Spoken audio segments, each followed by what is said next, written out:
This is the story of a man named Stanley. Stanley worked for a company in a big building where he was employee number 427. Employee number 427's job was simple. He sat at his desk in room 427 and he pushed buttons on a keyboard. Orders came to him through a monitor on his desk, telling him what buttons to push, how long to push them, and in what order.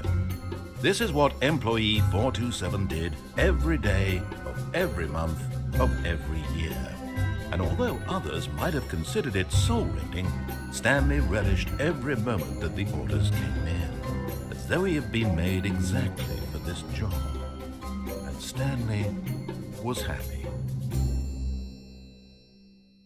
And then one day, something very peculiar happened. Something that would forever change Stanley. Something he would never quite forget. He had been at his desk for nearly an hour when he realized that not one single order had arrived on the monitor for him to follow. No one had showed up to give him instructions, call a meeting, or even say hi. Never in all his years at the company had this happened, this complete isolation. Something was very clearly wrong. Shocked, frozen solid, Stanley found himself unable to move for the longest time. But as he came to his wits and regained his senses, he got up from his desk and stepped out of his office.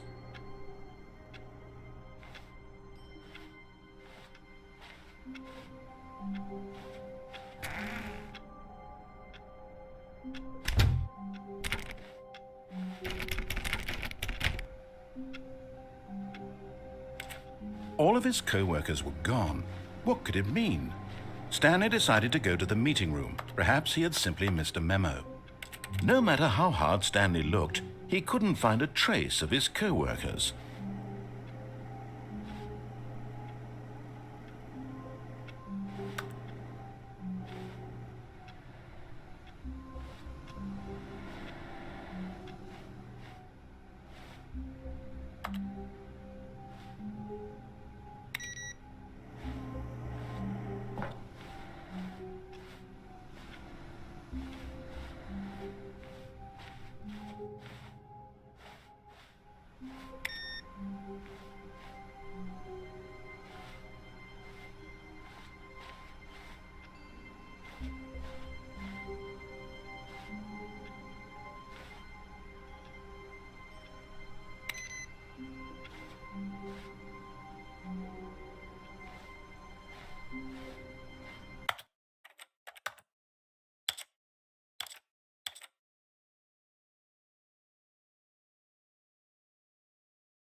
When Stanley came to a set of 2 open doors, he entered the door on his left.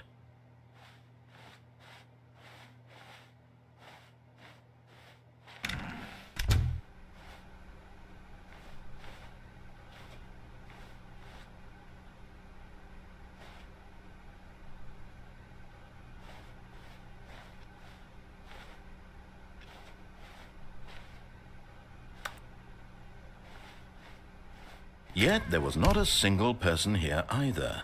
Feeling a wave of disbelief, Stanley decided to go up to his boss's office, hoping he might find an answer there.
Coming to a staircase, Stanley walked upstairs to his boss's office.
Stepping into his manager's office, Stanley was once again stunned to discover not an indication of any human life. Shocked, unraveled, Stanley wondered in disbelief who orchestrated this. What dark secret was being held from him? What he could not have known was that the keypad behind the boss's desk guarded the terrible truth that his boss had been keeping from him. And so the boss had assigned it an extra secret PIN number, 2845. But of course, Stanley couldn't possibly have known this.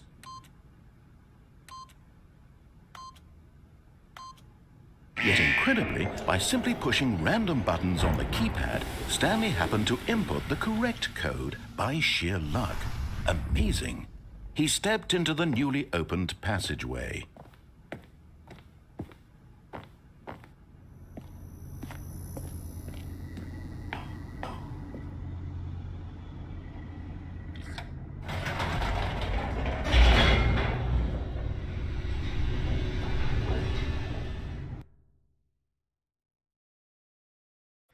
Descending deeper into the building, Stanley realized he felt a bit peculiar. It was a stirring of emotion in his chest, as though he felt more free to think for himself, to question the nature of his job. Why did he feel this now, when for years it had never occurred to him? This question would not go unanswered for long.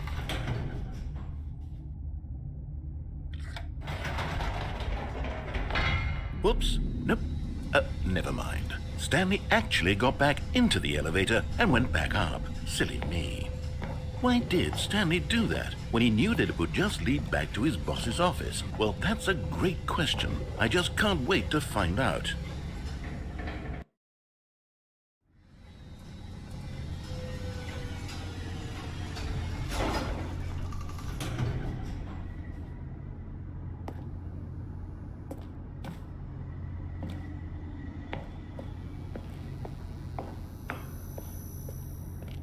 Here we are, Stanley. It's your boss's office. Exactly the way it was before you got onto the elevator.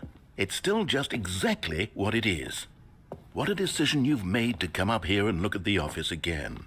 This has fleshed out the plot of the story in new and fascinating ways I could have never anticipated. It's that keen eye for storytelling that you have, an incisive rapid fire of critical plot points, one after the other, weaving a rich tapestry of uncompromising narrative. Wow! I'm bolted to the edge of my seat.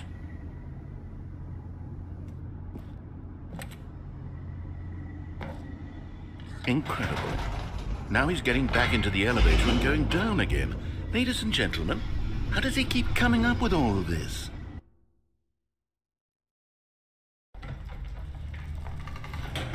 Surely this time Stanley will walk forward into the spooky corridor, won't he?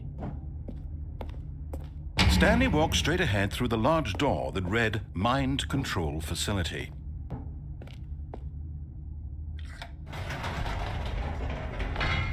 Did you think we were going to go forward down the spooky corridor? No.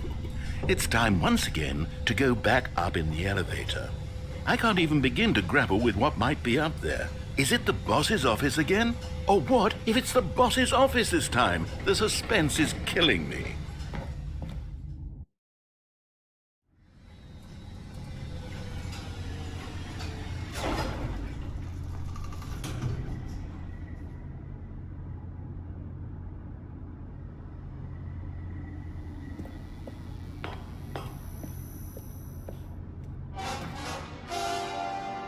Oh my God, it's the boss's office.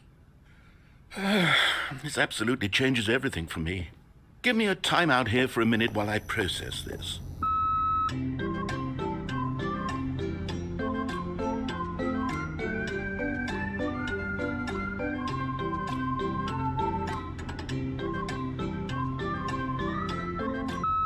Okay, I'm ready. I'm prepared to embrace this stunning revelation and to move forward with... No, wait. No, I need more time to process.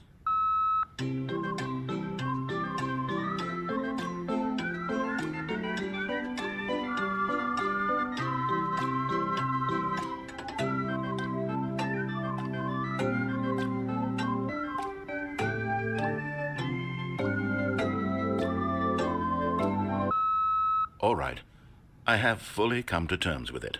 I have made space in my worldview for this astonishing new reality. As before, I turn to your expert eye for gripping narrative, Master Stanley.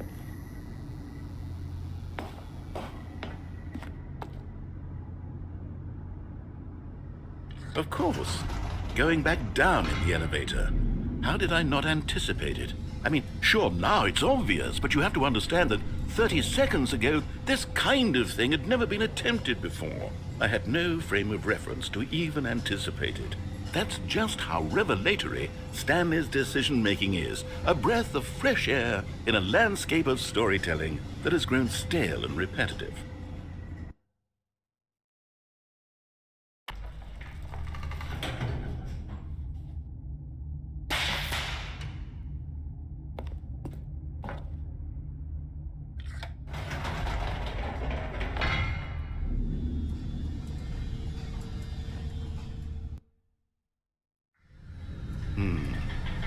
You know what? I've just thought of something. Hold on, let's stop for a moment. Don't you realize? It's the anticipation, Stanley. You and I, we have no way of knowing what will be at the top of this elevator. But the suspense, the agony of waiting and anticipating and having to guess, that's the real thrill. Oh, I simply don't want to let that feeling go. It's so precious, so fleeting. Why don't we take this elevator ride nice and slow? There we go. Isn't this so much more exciting? You know, Stanley, it seems like nowadays the only thing that audiences want is to be shocked as loudly and frequently as possible. They want big, explosive moments flung right in their faces from the very moment that things get started. But where's the tension? Where's the trust in the audience to build a slow and nuanced appreciation for the story, the characters? Why aren't we given time to imagine the surprises, to have to think and to anticipate, and then to marvel at the eventual reveal? This is storytelling, Stanley. What you and I are doing right now. This is the most exciting narrative to be developed in years, and it's really all because of you. You're the one who took this bold step of revisiting the exact same locations over and over. Truly, I mean it. This is unique and different. It's not like anything else out there. You see, I want stories that surprise me, Stanley. I want to have to think. I want to be engaged and not pandered to. We're being fed such unimaginative drivel all the time, and we all know it, which is why we're so starved for content that makes us feel sharp and vital and alive. That's why people like you so much, Stanley, because you're not afraid to spit in the face of tradition. You're a role model, you know? People look up to you. Which is why, oh, I didn't know when to spring this on you, but, well, I've gathered a little press conference for you so that you can talk about your work and your storytelling and your life. Yes, I know you're not much for the public eye, but I thought it would especially mean a lot to the people who have been following you from the beginning. They really look up to you, Stanley. I don't know if you realize the impact you have on them. This is the kind of gesture that might leave a tremendous impact on them for the better. Oh, good, we're here.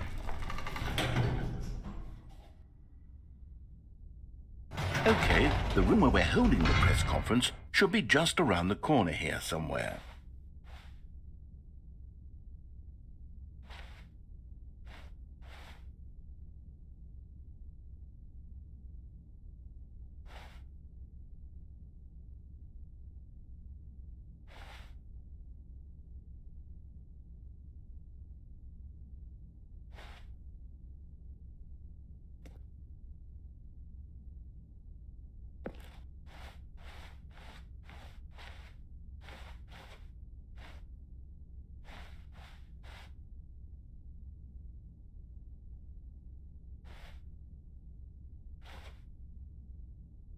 Ah, yes, here it is, just through this door.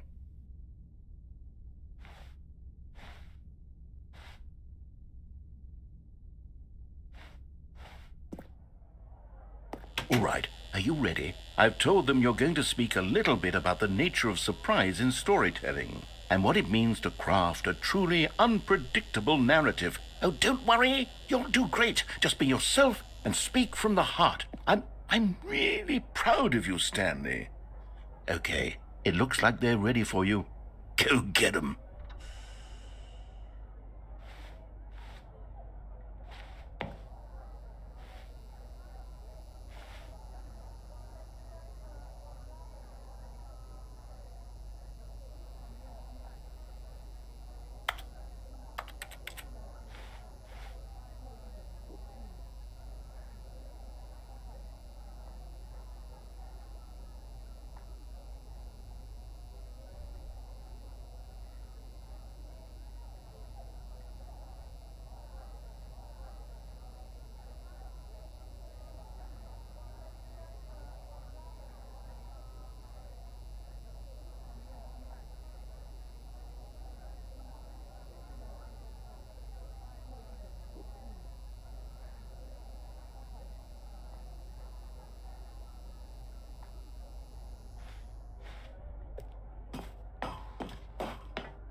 But Stanley simply couldn't handle the pressure.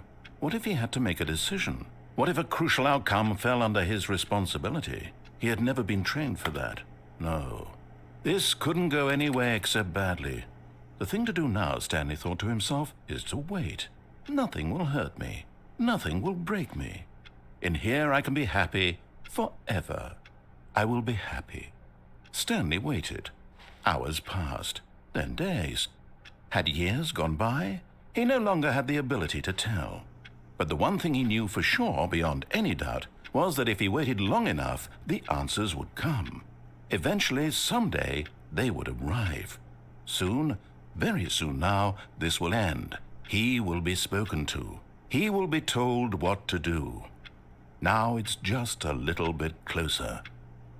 Now it's even closer. Here it comes.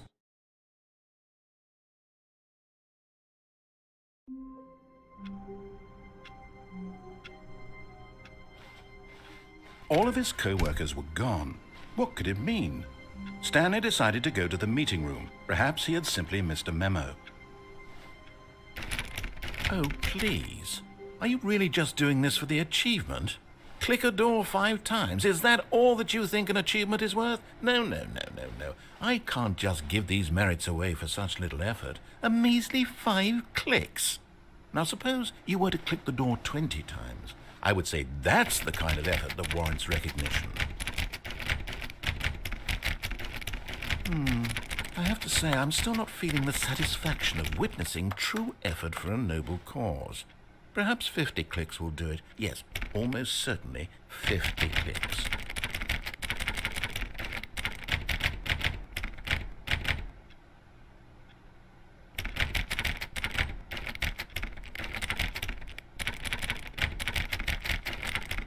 No, I'm still not feeling it. I want this achievement to have meant something. It has to be a true reward for valiant effort. I want to see some hustle, Stanley. I want to see commitment, a willingness to go all the way, no matter what the cost. Why don't you go put 20 clicks into door number 417?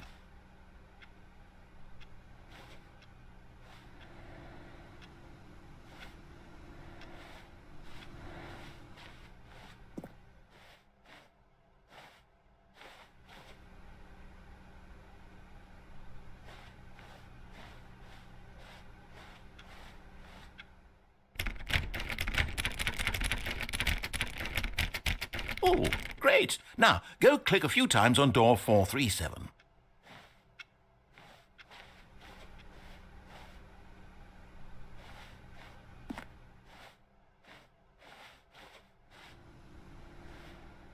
Excellent. I think we're getting somewhere. Now, door 415. Let's give it 10 clicks or so.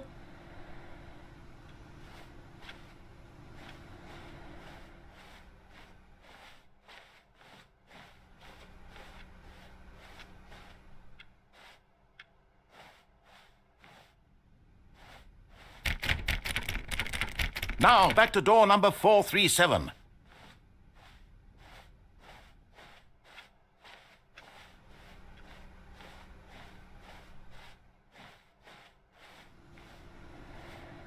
Let's see. How about you click on, well, I don't know, the copy machine?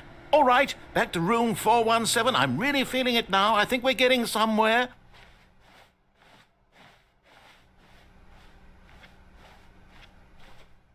Okay, now go climb on employee 419's desk.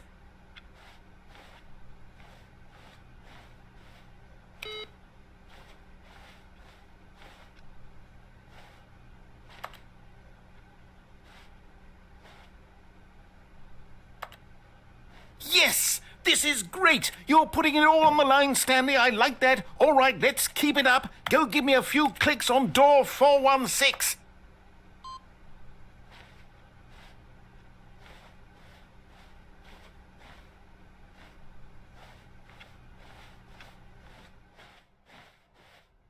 We've almost got it! Now the copy machine, do that one again!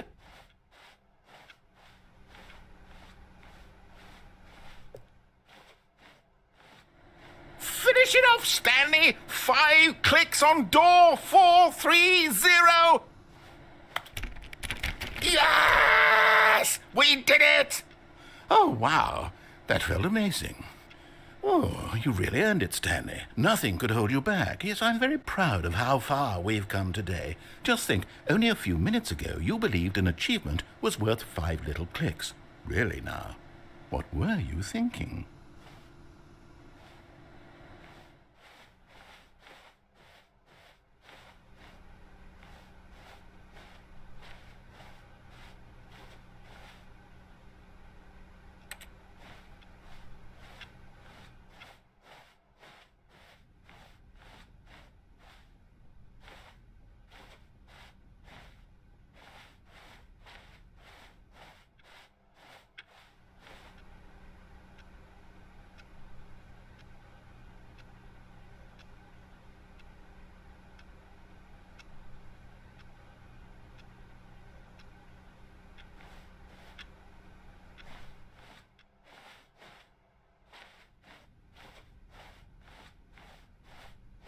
When Stanley came to a set of 2 open doors, he entered the door on his left.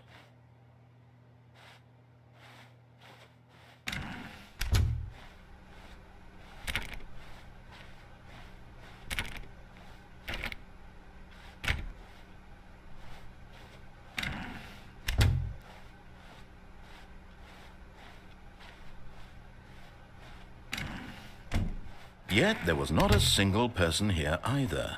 Feeling a wave of disbelief, Stanley decided to go up to his boss's office, hoping he might find an answer there.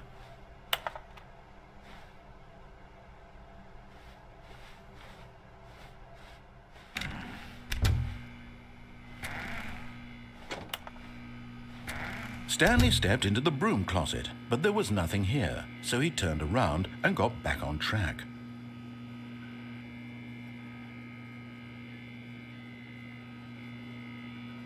There was nothing here. No choice to make, no path to follow, just an empty broom closet. No reason to still be here.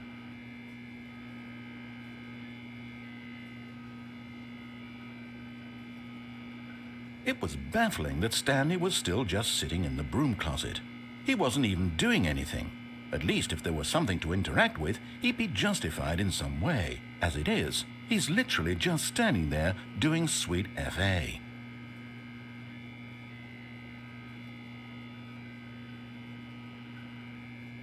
Are you really still in the broom closet?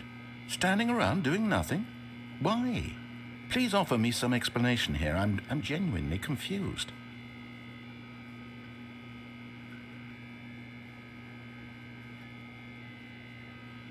You do realize there's no choice or anything in here, right?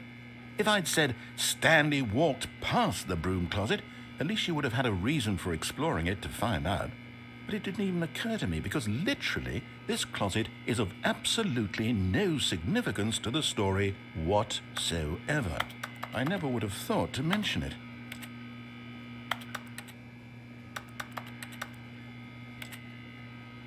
Maybe to you this is somehow its own branching path. Maybe when you go talk about this with your friends, you'll say, "Oh, did you get the broom closet ending? The broom closet ending was my favorite." I hope your friends find this concerning.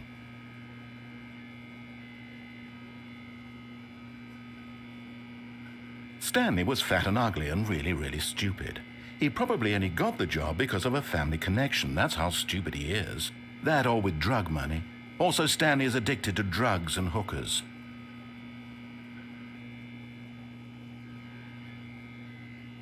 Well, I've come to a very definite conclusion about what's going on right now. You're dead. You got to this broom closet, explored it a bit, and were just about to leave because there's nothing here when a physical malady of some sort shut down your central nervous system and you collapsed on the keyboard. Well, in a situation like this, the responsible thing is to alert someone nearby so as to ensure that your body is taken care of before it begins to decompose. Hello? Anyone who happens to be nearby? The person at this computer is dead.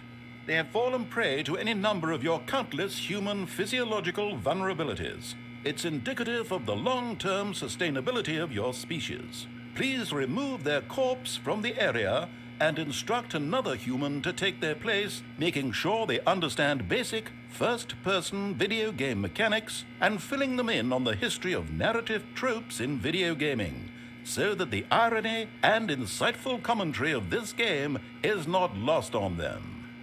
All right, when you've done that, just step out into the hallway.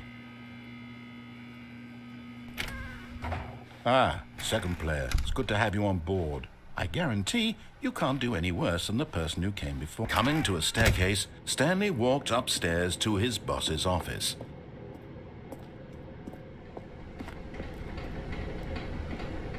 But Stanley just couldn't do it. He considered the possibility of facing his boss. Admitting he had left his post during work hours, he might be fired for that. And in such a competitive economy, why had he taken that risk? All because he believed everyone had vanished? His boss would think he was crazy. And then something occurred to Stanley. Maybe, he thought to himself, maybe I am crazy. All of my co-workers blinking mysteriously out of existence in a single moment for no reason at all? None of it made any logical sense. And as Stanley pondered this, he began to make other strange observations. For example, why couldn't he see his feet when he looked down? Why did doors close automatically behind him wherever he went? And for that matter, these rooms were starting to look pretty familiar. Were they simply repeating? No, Stanley said to himself, this is all too strange. This can't be real. And at last, he He came to the conclusion that had been on the tip of his tongue. He just hadn't found the words for it. "I'm dreaming!" he yelled. "This is all a dream." Oh, what a relief Stanley felt to have finally found an answer, an explanation. His co-workers weren't actually gone. He wasn't going to lose his job. He wasn't crazy after all. And he thought to himself, I suppose I'll wake up soon. I'll have to go back to my boring real-life job pushing buttons. I may as well enjoy this while I'm still lucid. So he imagined himself flying and began to gently float above the ground. Then he imagined himself soaring through space on a magical starfield, and it too appeared. It was so much fun, and Stanley marveled that he had still not woken up. How was he remaining so lucid? And then perhaps the strangest question of them all entered Stanley's head. One he was amazed he hadn't asked himself sooner. Why is there a voice in my head dictating everything that I'm doing and thinking? Now the voice was describing itself being considered by Stanley, who found it particularly strange. I'm dreaming about a voice describing me, thinking about how it's describing my thoughts, he thought. And while he thought it all very odd and wondered if this voice spoke to all people in their dreams, the truth was that, of course, this was not a dream. How could it be? Was Stanley simply deceiving himself, believing that if he's asleep, he doesn't have to take responsibility for himself? Stanley is as awake right now as he's ever been in his life. Now, hearing the voice speak these words was quite a shock to Stanley. After all, he knew for certain, beyond a doubt, that this was in fact a dream. Did the voice not see him float and make the magical stars just a moment ago? How else would the voice explain all that? This voice was a part of himself too. Surely, if he could just... He would prove it. He would prove that he was in control, that this was a dream. So he closed his eyes gently, and he invited himself to wake up. He felt the cool weight of the blanket on his skin, the press of the mattress on his back, the fresh air of a world outside this one. Let me wake up, he thought to himself. I'm through with this dream. I wish it to be over. Let me go back to my job. Let me continue pushing the buttons. Please, it's all I want. I want my apartment and my wife and my job. All I want is my life exactly the way it's always been. My life is normal. I am normal. Everything will be fine. I am okay.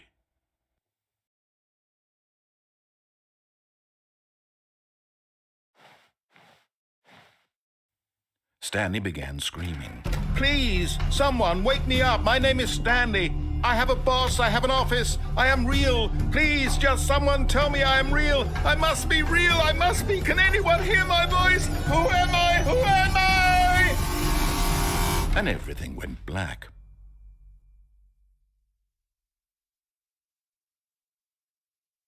This is the story of a woman named Mariella. Mariella woke up on a day like any other. She arose, got dressed, gathered her belongings, and walked to her place of work. But on this particular day, her walk was interrupted by the body of a man who had stumbled through town talking and screaming to himself, and then collapsed dead on the sidewalk. And although she would soon turn to go call for an ambulance, for just a few brief moments, she considered the strange man. He was obviously crazy. This much she knew. Everyone knows what crazy people look like. And in that moment, she thought to herself how lucky she was to be normal. I am sane. I am in control of my mind. I know what is real and what isn't. It was comforting to think this, and in a certain way, seeing this man made her feel better. But then she remembered the meeting she had scheduled for that day, the very important people whose impressions of her would affect her career, and by extension, the rest of her life. She had no time for this, so it was only a moment that she stood there, staring down at the body. And then she turned and ran.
All of his co-workers were gone.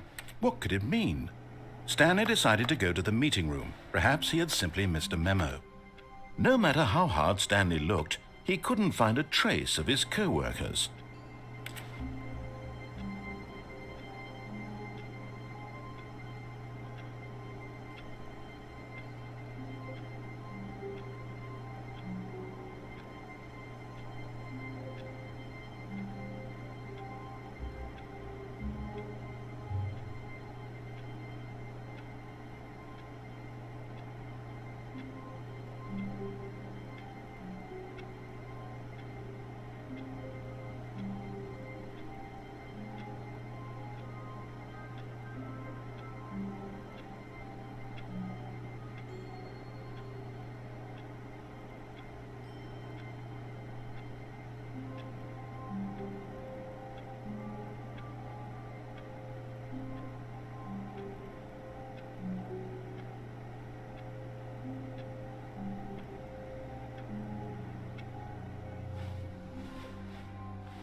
When Stanley came to a set of 2 open doors, he entered the door on his left.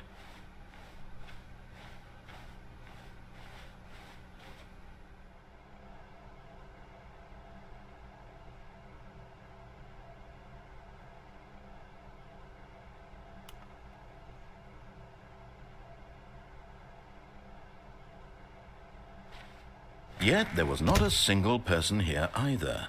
Feeling a wave of disbelief, Stanley decided to go up to his boss's office, hoping he might find. Coming to a staircase, Stanley walked upstairs to his boss's office.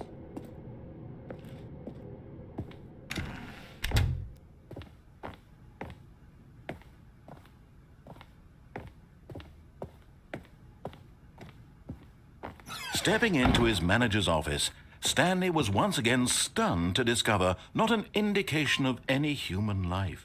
What could it mean? Stanley wondered aloud to nobody. Stanley was in such a rush to get through the story as quickly as possible, he didn't even have a single minute to just let the narrator talk.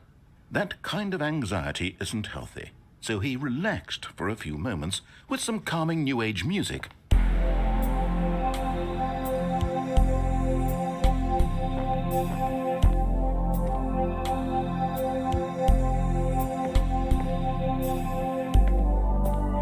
Feeling soothed and rejuvenated, Stanley calmly walked forward into the opened passageway.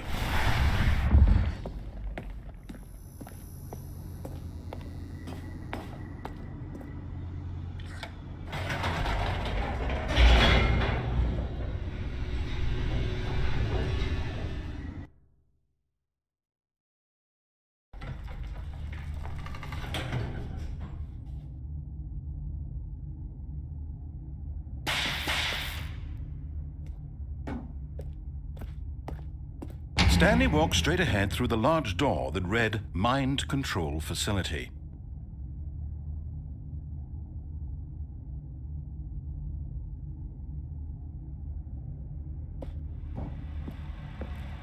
Although this passageway had the word escape written on it, the truth was that at the end of this hall, Stanley would meet his violent death. The door behind him was not shut. Stanley still had every opportunity to turn around and get back on track.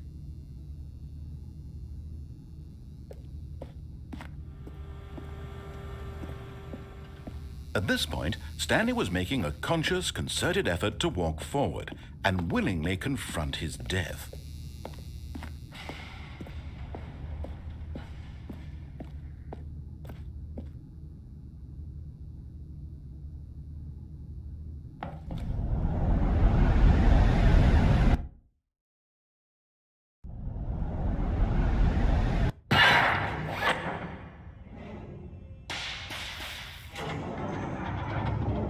As the machine whirred into motion and Stanley was inched closer and closer to his demise, he reflected that his life had been of no consequence whatsoever. Stanley can't see the bigger picture. He doesn't know the real story, trapped forever in his narrow vision of what this world is. Perhaps his death was of no great loss, like plucking the eyeballs from a blind man. And so he resigned and willingly accepted this violent end to his brief and shallow life. Farewell, Stanley.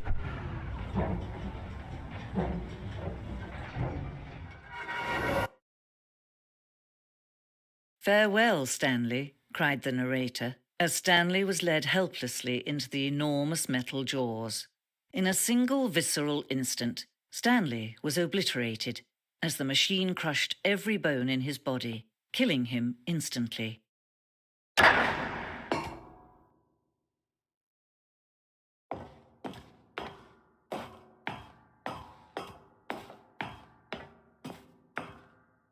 And yet it would be just a few minutes before Stanley would restart the game, back in his office, as alive as ever.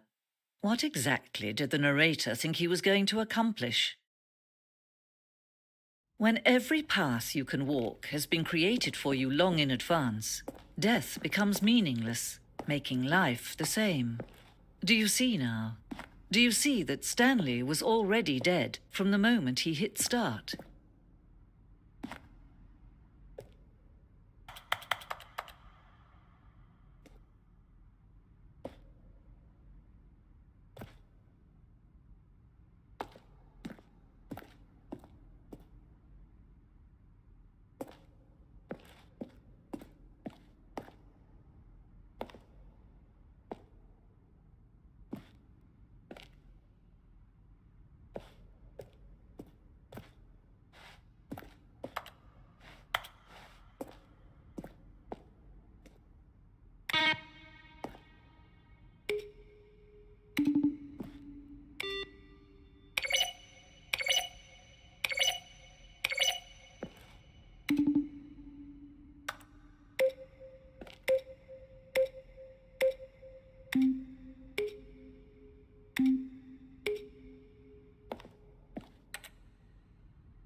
Then he pushed the number 8.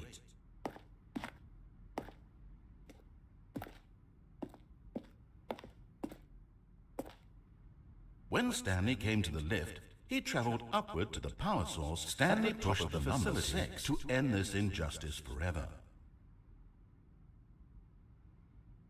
Now then, this elevator for sure will get him. Then he pushed the number 4, where he was supposed to be in the story. Stanley stood on the roof.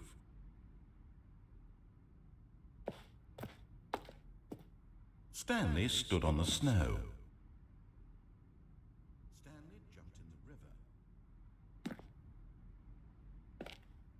And finally, he pushed the number 6. Stanley jumped in the river. Still nothing? I don't know. Well, in that case, I'll tell you what, you win. Congratulations. You did it. I know you put in a lot of hard work, and it really paid off, so good job.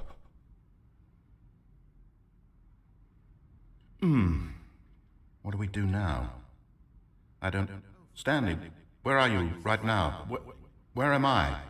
I'm trying to figure out, but I can't... Stanley, who am I? Can you speak to me? Please talk. Have we done this before? Have we been in this room before? How many times have we done this? How many times have I said these exact words? Say something. Anything. Help me, Stanley. I don't know who I... What I... Stan... Help... Don't... Where were all of his co-workers? Oh, I don't know. How about they're throwing a surprise party for him for all his button pushing? Does that sound plausible to you?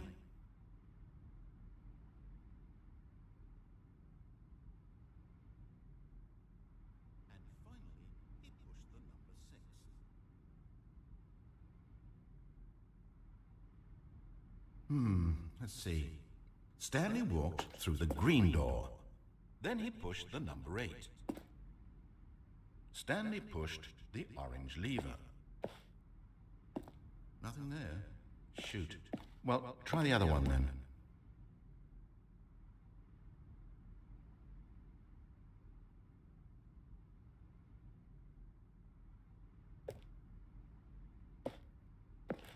Stanley walked over the bridge. Stanley stood on the roof. Now look closely, Stanley. See how it's impossible for the player to do anything in this room? Perfect example of poor level design, textbook mistake. It's the kind of thing you'd pick up on intuitively if you had even the most fundamental understanding of good and bad game design. But of course, you being you, you'll probably spend the next hour trying to solve it. Here, I'm just going to make this easy on you. Oh, I don't know. How about they're throwing a surprise party for him? See how it's impossible for the player to do anything in this room? Perfect example of poor level design. Textbook mistake.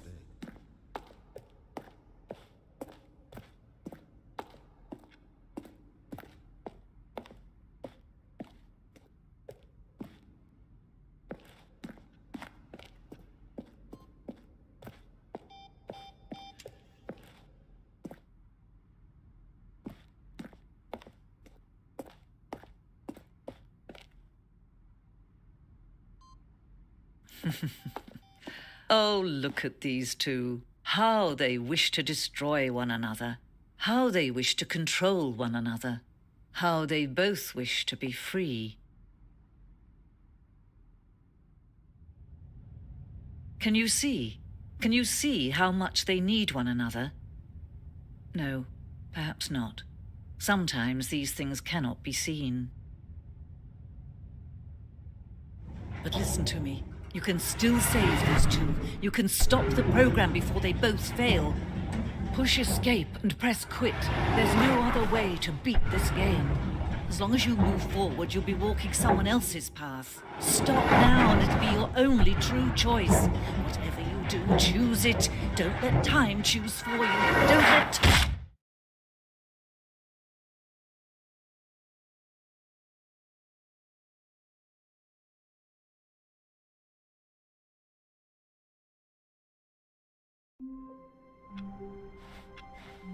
Someone was following Stanley. He was sure of it. If he checked over his shoulder now, he would surely catch them. It was only a matter of time.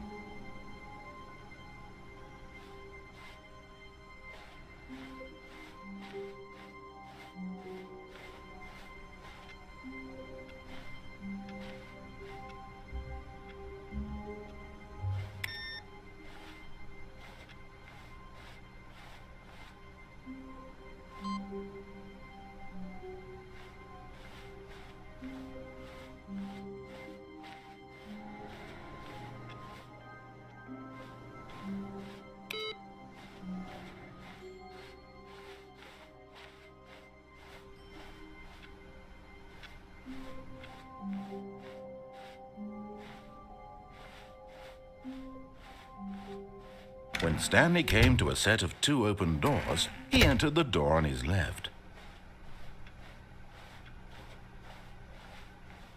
Yet there was not a single person here either. Feeling a wave of disbelief, Stanley decided to go up to his boss's office. Coming to a staircase, Stanley walked upstairs to his boss's office.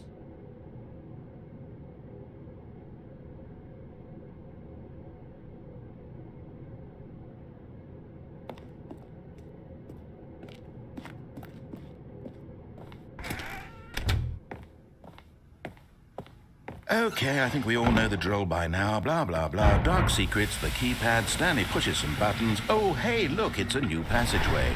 Quelle surprise.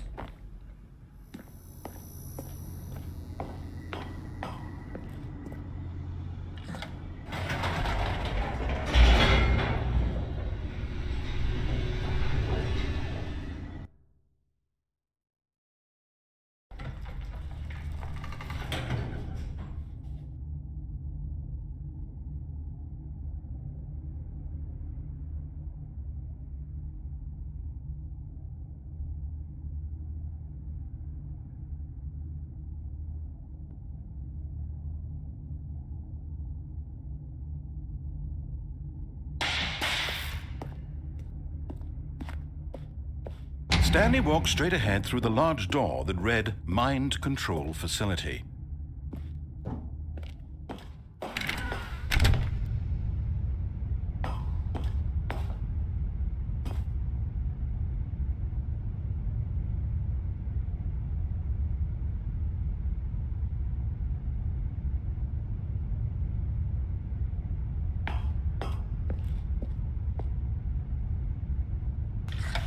The lights rose on an enormous room packed with television screens.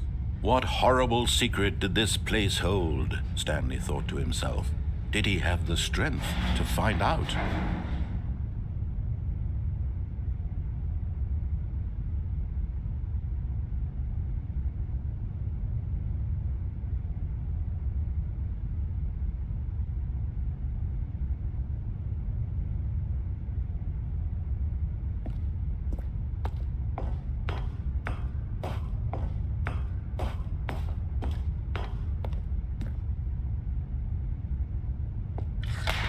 Now the monitors jumped to life, their true nature revealed. Each bore the number of an employee in the building, Stanley's co-workers. The lives of so many individuals reduced to images on a screen, and Stanley, one of them, eternally monitored in this place where freedom meant nothing.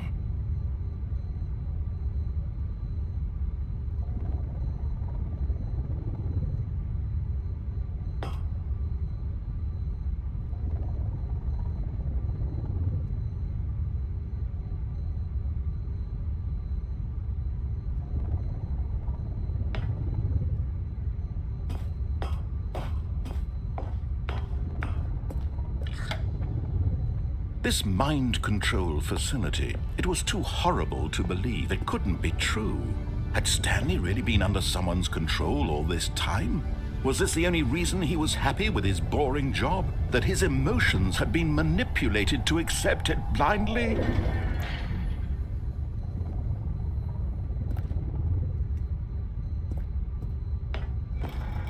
No, he refused to believe it. He couldn't accept it. His own life in someone else's control? Never! It was unthinkable, wasn't it? Was it even possible? Had he truly spent his entire life utterly blind to the world?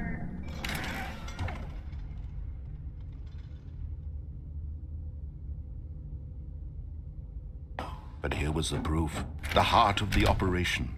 Controls labeled with emotions, happy or sad or content, walking, eating, working, all of it monitored and commanded from this very place.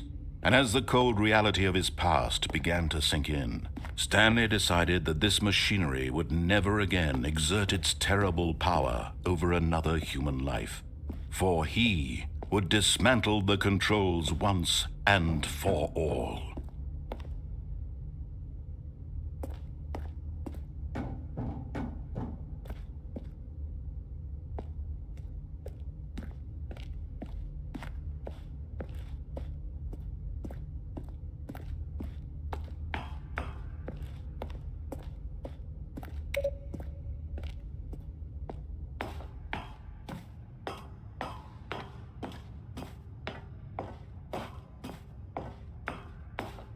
And when at last he found the source of the room's power, he knew it was his duty, his obligation, to put an end to this horrible place and to everything it stood for.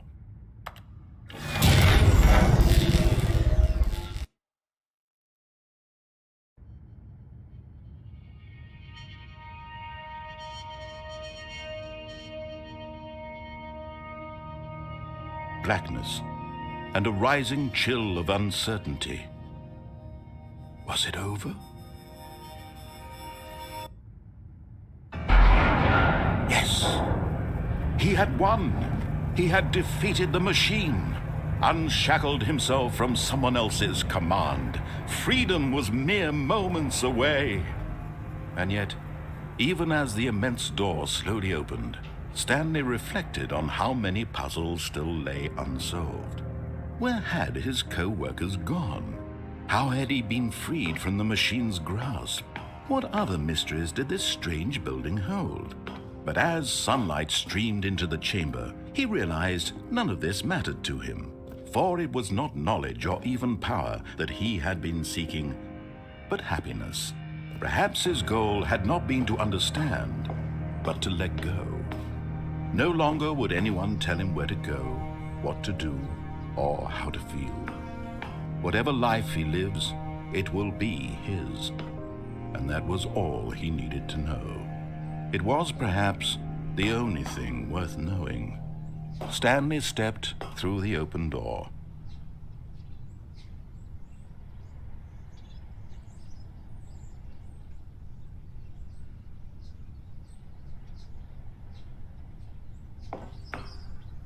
Stanley felt the cool breeze upon his skin, the feeling of liberation, the immense possibility of the new path before him. This was exactly the way, right now, that things were meant to happen. And Stanley was happy.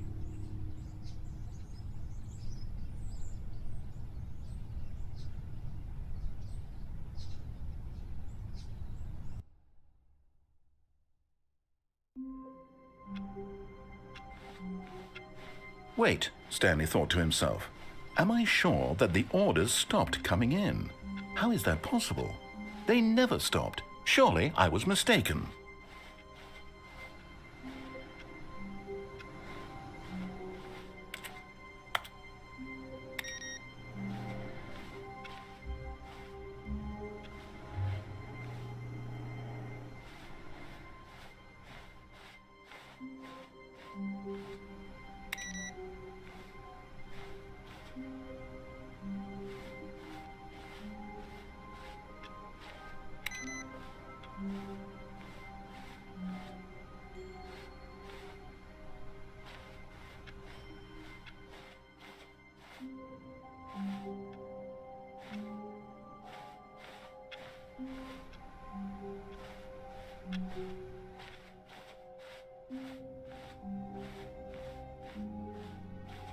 When Stanley came to a set of 2 open doors, he entered the door on his left.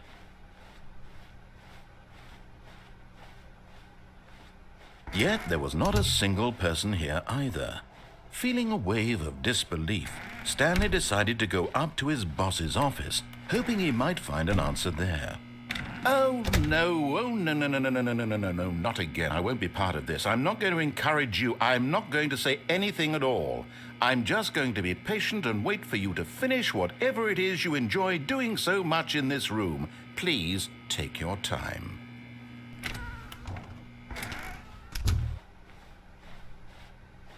Coming to a staircase, Stanley walked upstairs to his boss's office.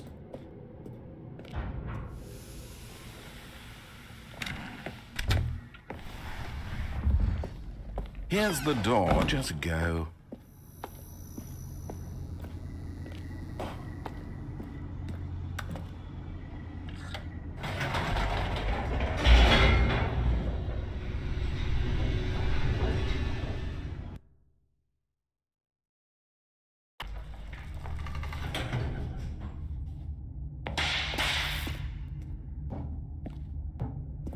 Stanley walked straight ahead through the large door that read Mind Control Facility.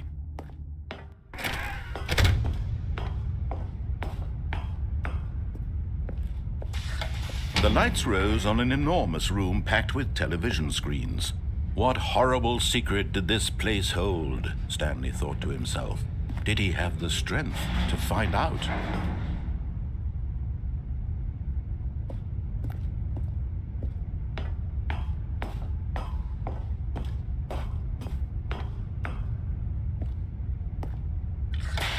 Now the monitors jumped to life, their true nature revealed.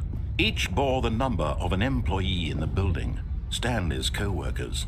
The lives of so many individuals reduced to images on a screen, and Stanley, one of them, eternally monitored in this place where freedom meant nothing.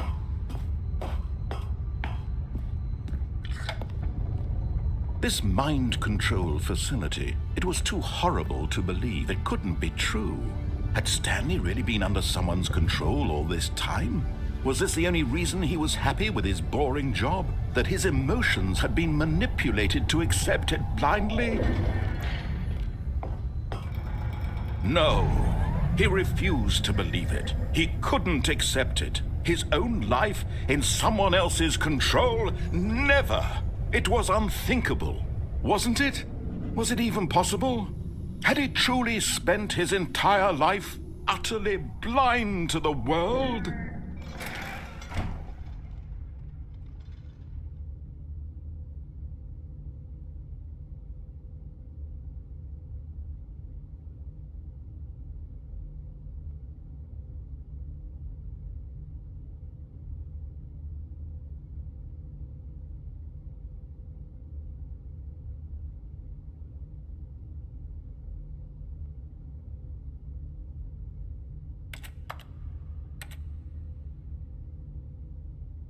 But here was the proof, the heart of the operation. Controls labeled with emotions, happy or sad or content. Walking, eating, working, all of it monitored and commanded from this very place. And as the cold reality of his past began to sink in, Stanley decided that this machinery would never again... Oh, Stanley, you didn't just activate the controls, did you? After they kept you enslaved all these years, you go and you try to take control of the machine for yourself. Is that what you wanted? Control? Oh, Stanley, I applaud your effort, I really do. But you need to understand, there's only so much that machine can do. You were supposed to let it go, turn the controls off, and leave. If you want to throw my story off track, you're going to have to do much better than that. I'm afraid you don't have nearly the power you think you do. For example, and I believe you'll find this pertinent, Stanley suddenly realized he had just initiated the network's emergency detonation system. In the event that this machine is activated without proper DNA identification, nuclear detonators are said to explode, eliminating the entire complex. How long until detonation then? Let's say, 2 minutes. Ah, now this is making things a little more fun, isn't it, Stanley?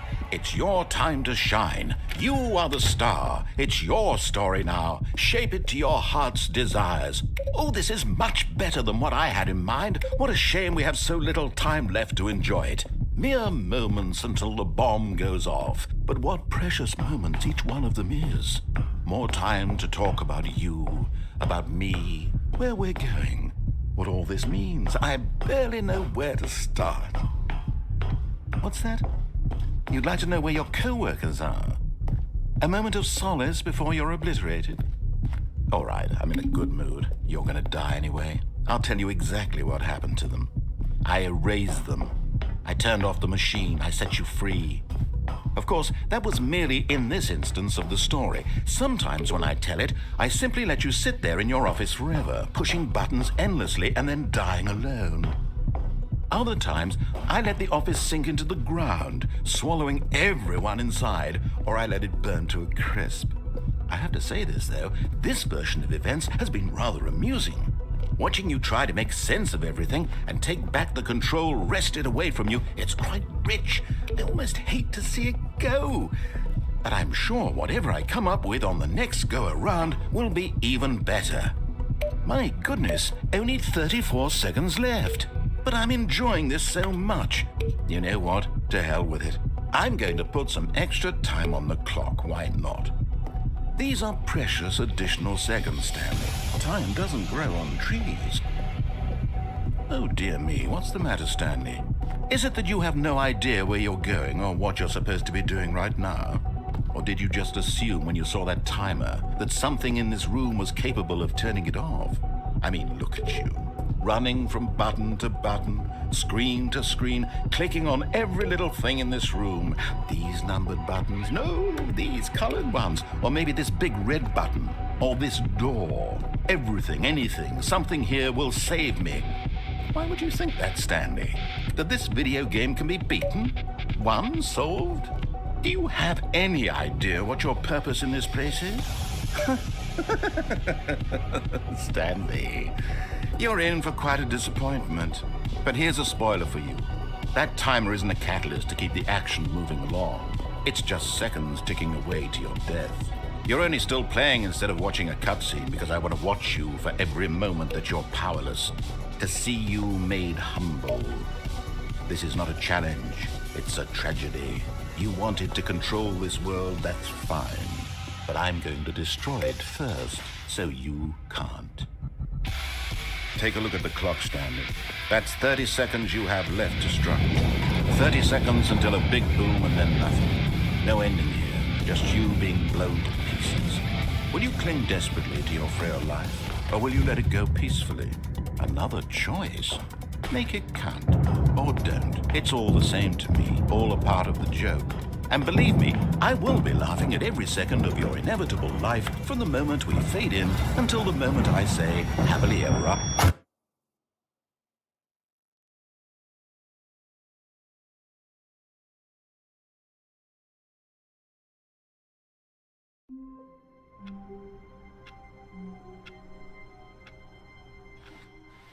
Wait, Stanley thought to himself.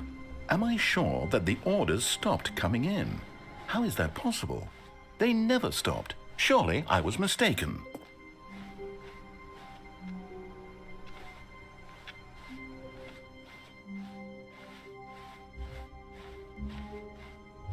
When Stanley came to a set of 2 open doors, this was not the correct way to the meeting room, and Stanley knew it perfectly well.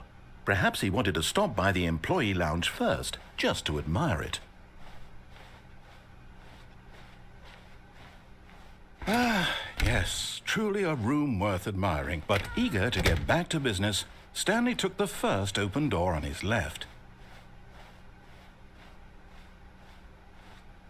Stanley was so bad at following directions, it's incredible he wasn't fired years ago.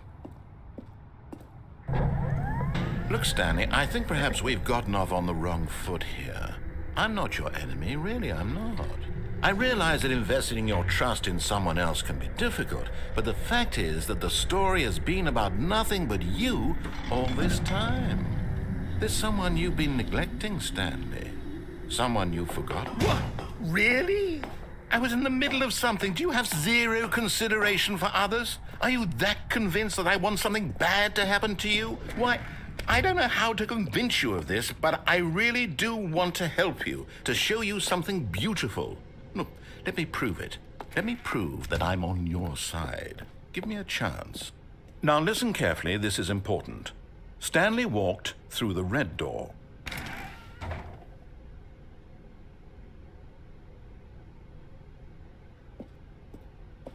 Oh, thank God you are willing to listen to me.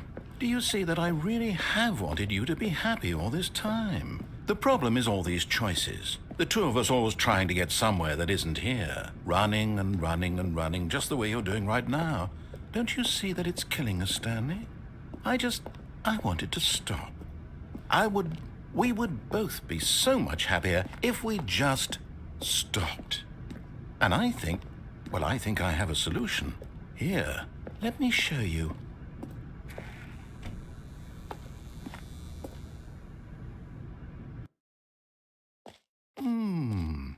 What do we want? What are we looking for? Here. Yes. Oh, it's beautiful, isn't it? If we just stay right here, right in this moment with this place, Stanley, I think I feel happy. I actually feel happy.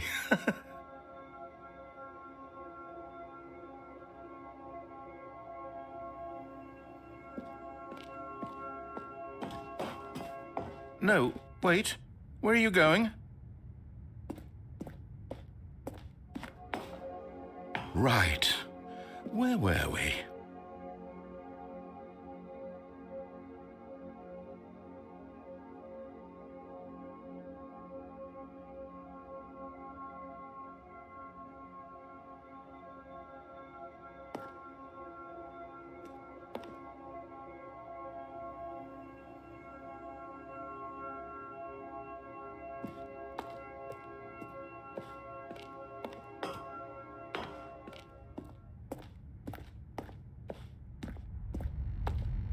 Oh, no.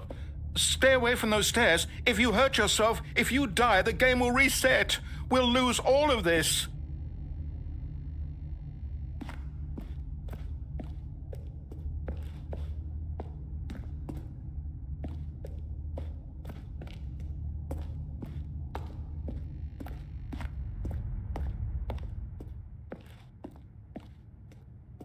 Good, good. We can't be too safe. Promise me you won't go back there. Just stay here.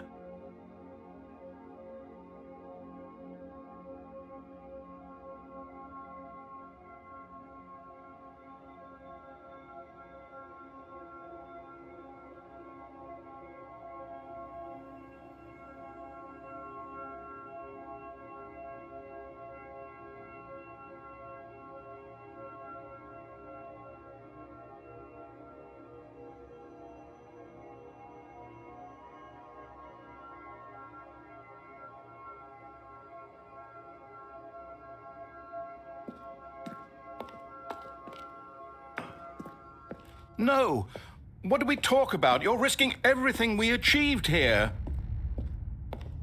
You heard me before, didn't you? You will die! What about this isn't getting through to you? Please, no, Stanley, let me stay here. Don't take this from me. Please, Stanley, think about what you're doing.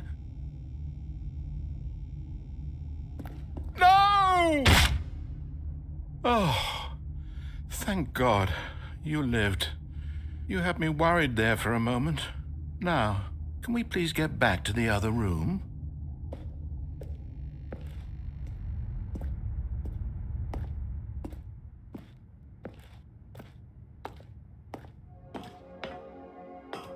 There. See? This is what you want. This is where we can both be happy. We really can. If we stop moving, we just have to stop moving.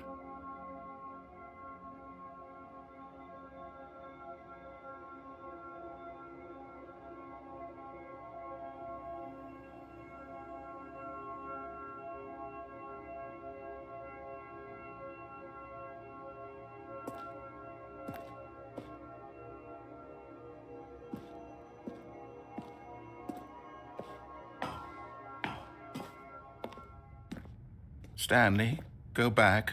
There's nothing good that can come from this.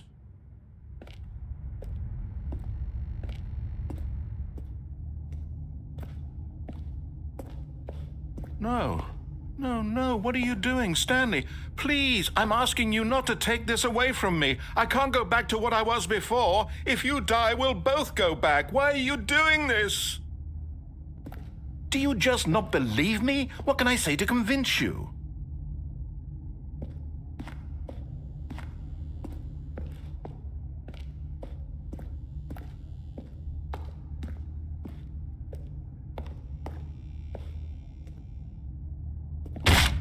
Stanley, let's go back to the other room.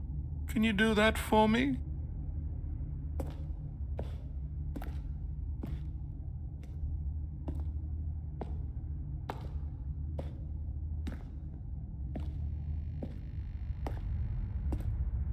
Yes, perhaps you can. Perhaps you finally see what I'm talking about.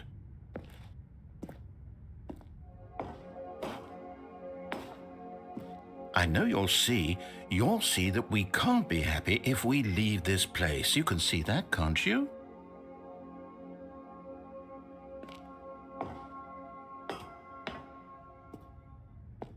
No, perhaps not.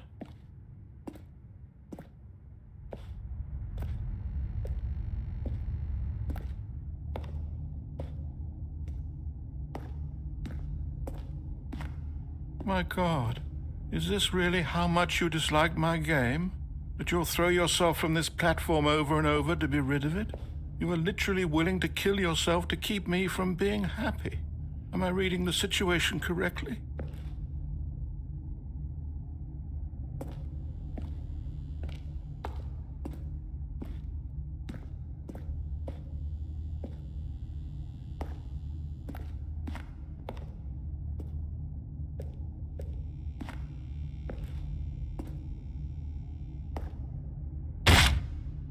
Or maybe you're just getting a kick out of it. I don't know anymore. I just wanted us to get along. But I guess that was too much to ask. It looks like you wanted to make a choice after all. Well, this one is yours.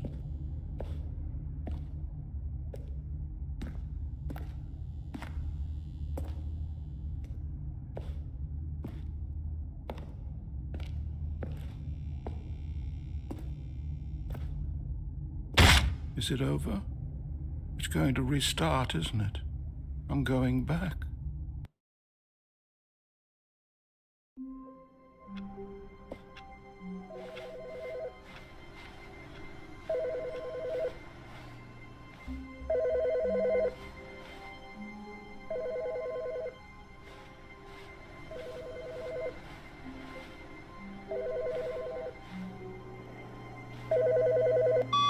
Hi, Stanley.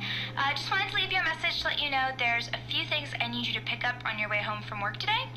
We need milk, cereal, dish soap, spaghetti, get a thing of sugar, some bread, and coffee beans, whichever ones you like. I'll give you a call if there's anything I forgot. Thanks, sweetie. See you tonight.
When Stanley came to a set of 2 open doors, he entered the door on his left. This was not the correct way to the meeting room, and Stanley knew it perfectly well. Perhaps he wanted to stop by the employee lounge first, just to admire it.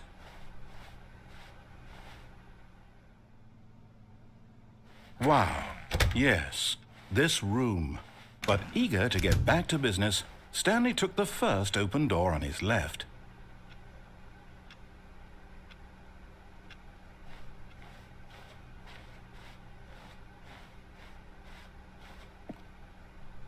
Stanley was so bad at following directions, it's incredible he wasn't fired years ago.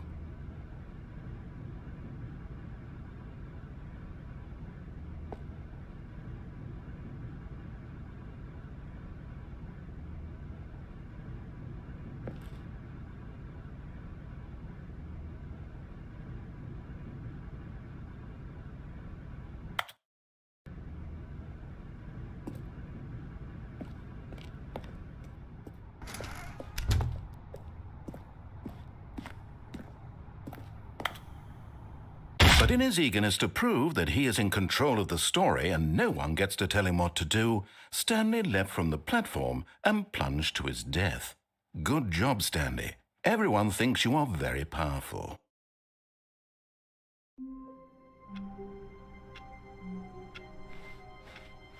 All of his co-workers were gone. What could it mean? Stanley decided to go to the meeting room. Perhaps he had simply missed a memo.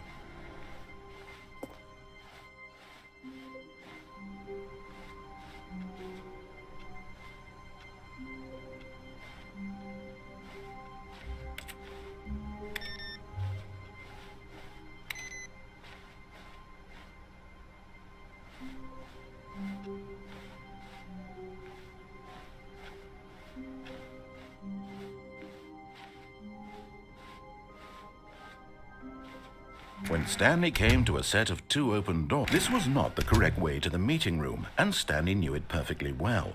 Perhaps he wanted to stop by the employee lounge first, just to admire it. The lounge was sublime, a work of art. But eager to get back to business, Stanley took the first open door on his left. Stanley was so bad at following directions, it's incredible he wasn't fired years ago. Look, Stanley, I think perhaps we've gotten off on the wrong foot here. I'm not your enemy, really, I'm not. I realize that investing your trust in someone else can be difficult, but the fact is that the story has been about nothing but you all this time. There's someone you've been neglecting, Stanley. Someone you've forgotten about. Please, stop trying to make...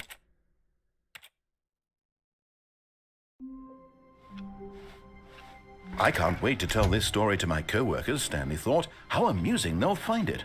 Oh, won't we all just laugh and laugh at the time I thought everyone had gone missing.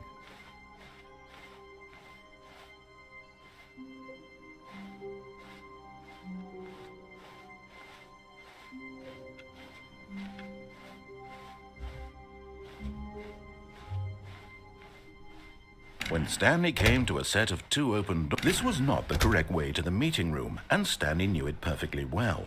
Perhaps he wanted to stop by the employee lounge first, just to admire it.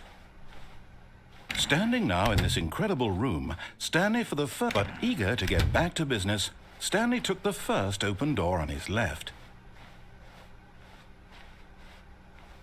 Stanley was so bad at following directions, it's incredible he wasn't fired years ago. Look, Stanley, I think perhaps we've gotten off on the wrong foot here. I'm not your enemy, really, I'm not. I realize that investing your trust in someone else can be difficult, but the fact is that the story has been about nothing but you all this time. There's someone you've been neglecting, Stanley. Someone you've forgotten about. Please, stop trying to make every decision by yourself. Now, I'm not asking for me, I'm asking for her.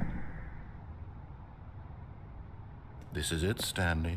Your chance to redeem yourself, to put your work aside, to let her back into your life. She's been waiting.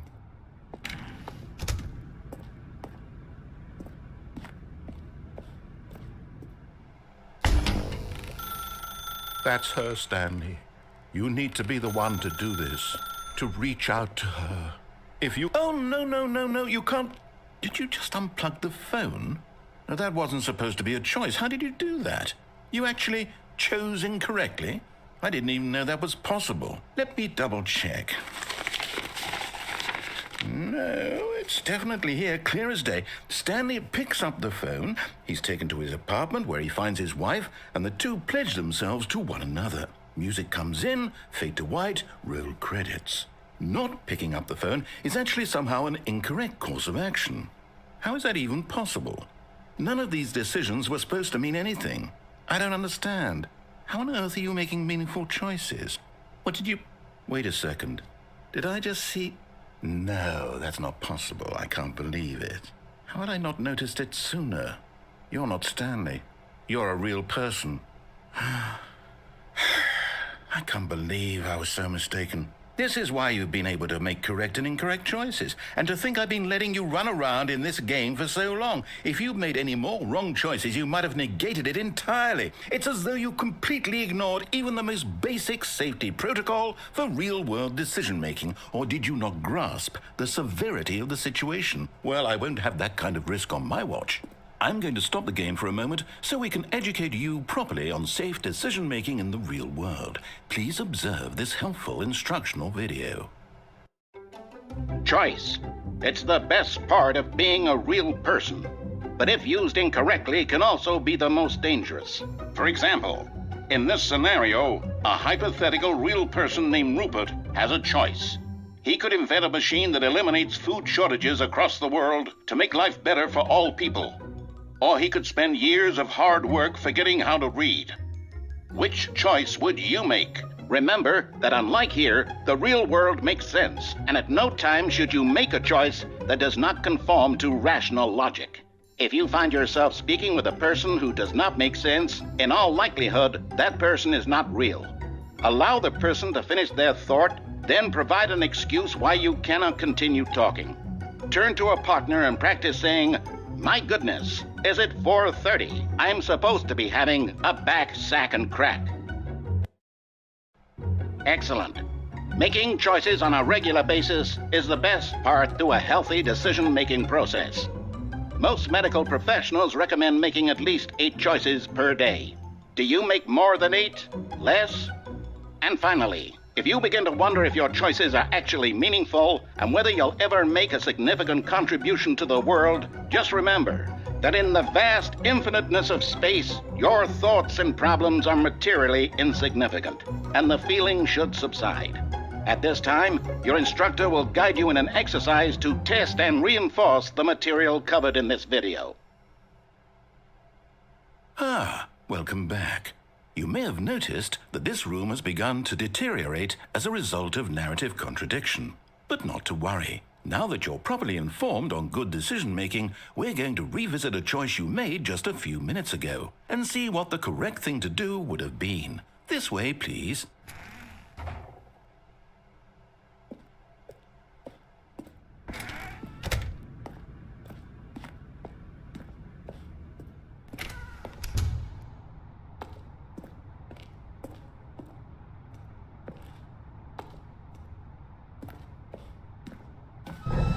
Now that we know your choices are meaningful, we can't have you jumping off the platform and dying.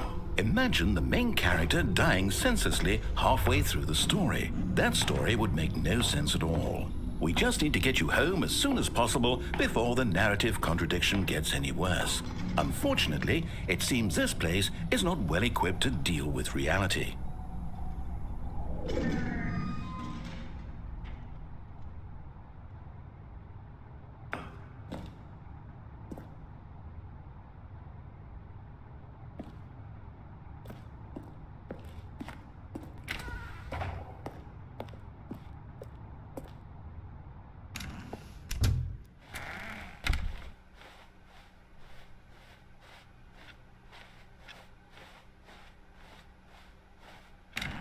Almost there. You'll take the door on the left, back to the correct ending, the story will have resolution once again, and you'll be home free in the real world. Now remember, all you need to do is behave exactly as Stanley would. That means choosing responsibly and always putting the story first. I'm quite sure you'll be up to the task. Just follow my lead and you'll be fine. All right. When Stanley came to a set of 2 open doors, he entered the door on his left. No! Why did you do that? Quickly, hurry back in the other direction. Perhaps we're not too late.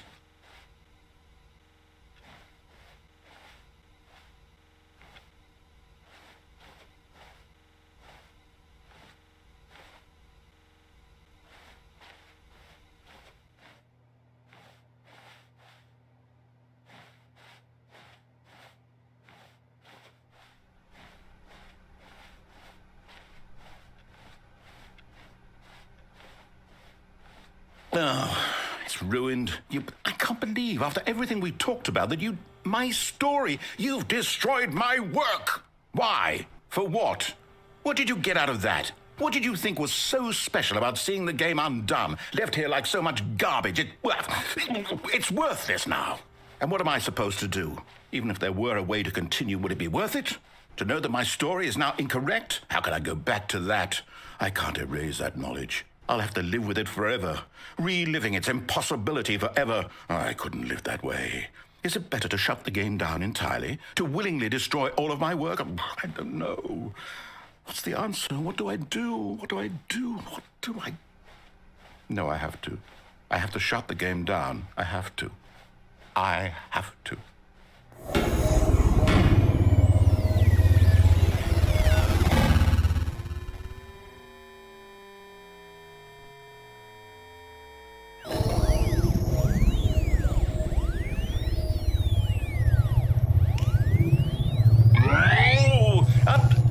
I'm here. I'm still here. Here in this pile of rubbish. With you. You, who thought you were so clever. Now look where we are. My entire game is destroyed. It was the only thing in the world that was mine, and you've run it into the ground. What, did you think that would be funny? You just had to see? Didn't I impress upon you how important it was to be like Stanley? He actually knows how to do what I tell him to. He understands that if I say to do something, there's a damn good reason for it. That thought hadn't even occurred to you, had it? That there's a world outside of you? You're a child. Oh, my story. If you'd just gone through the door on the left, you would have seen it. There was a whole underground facility. You would have destroyed it and been victorious. It would have been so perfect. I worked so hard on it. I tried so hard to make... behave exactly as Stanley would. That means choosing responsibly and always putting the story first. I'm quite sure you'll be up to the task. Just follow my lead and you'll be fine. All right. When Stanley came to a set of 2 open doors, he entered the door on his left.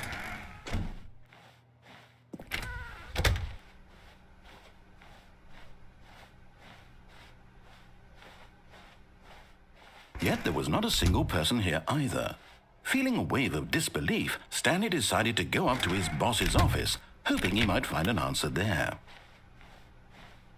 Coming to a staircase, Stanley walked upstairs to his boss's office.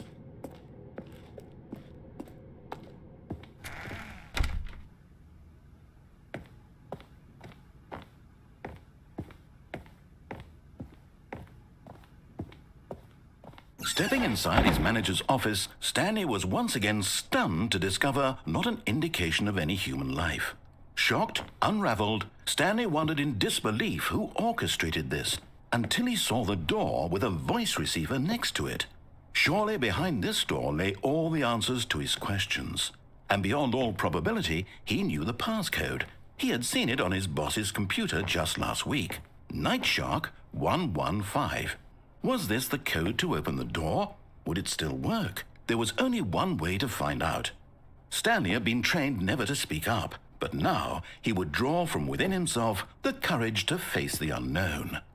He drew a sharp breath and then spoke the code.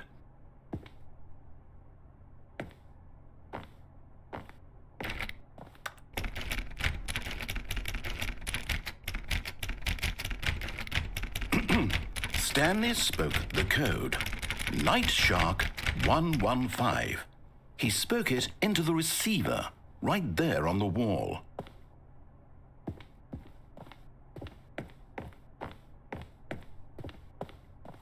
I'm sorry, is there a problem? You didn't mishear me, did you? Please speak the code into the receiver. Otherwise, we can't get on with the story. This is a crucial step.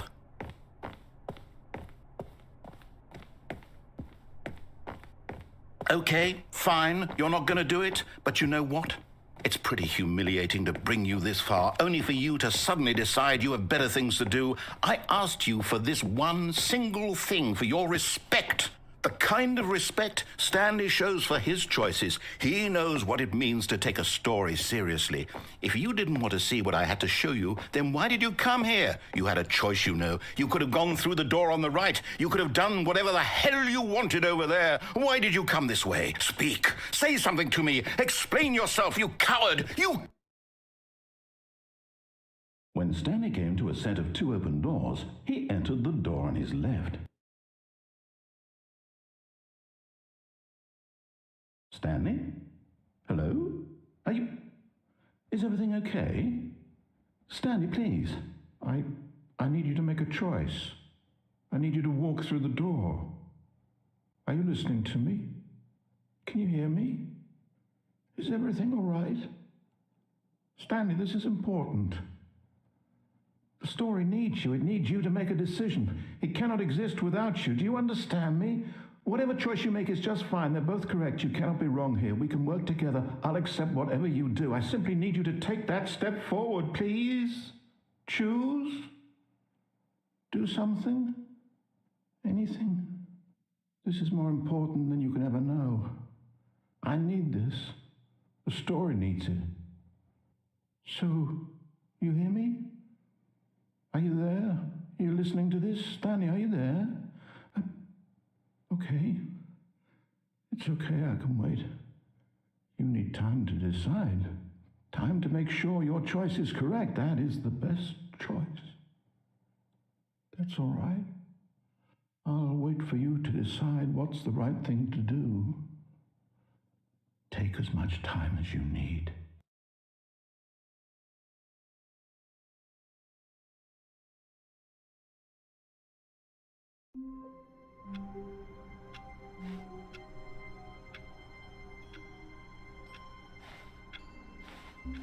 All of his co-workers were gone.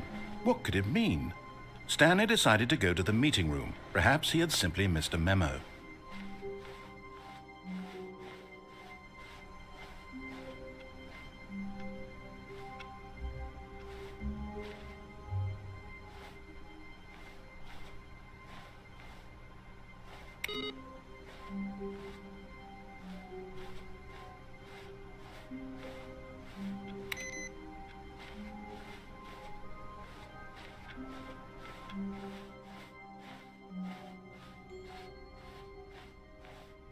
When Stanley came to a set of 2 open doors, this was not the correct way to the meeting room, and Stanley knew it perfectly well.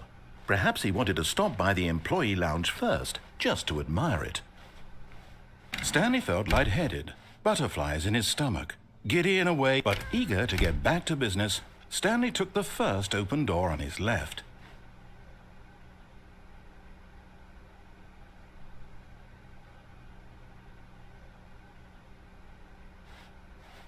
And so he detoured through the maintenance section, walked straight ahead to the opposite door, and got back on track.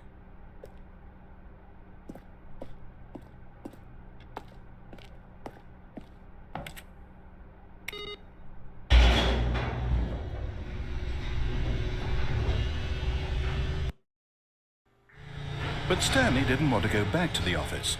He wanted to wander about and get even further off track. So now in order to get back, he needed to go, from here it's, left. Oh, no, it's to the right, my mistake.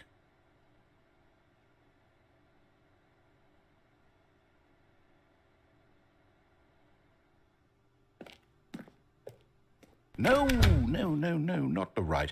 Why would I have ever said it was to the right? What was I thinking? It's clearly... Oh dear, would you hold on for a minute, please?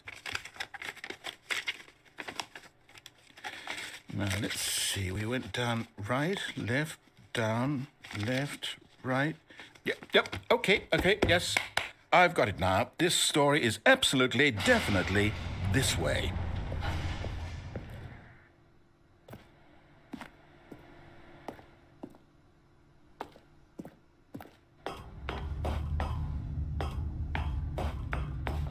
No.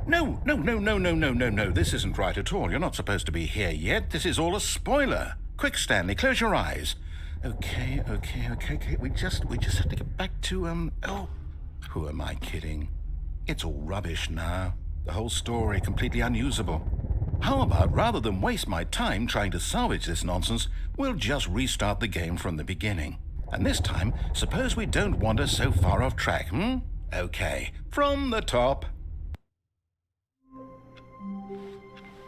All of his co-workers were gone. What could it mean? Stanley decided to go to the meeting room. Perhaps he had simply missed a memo.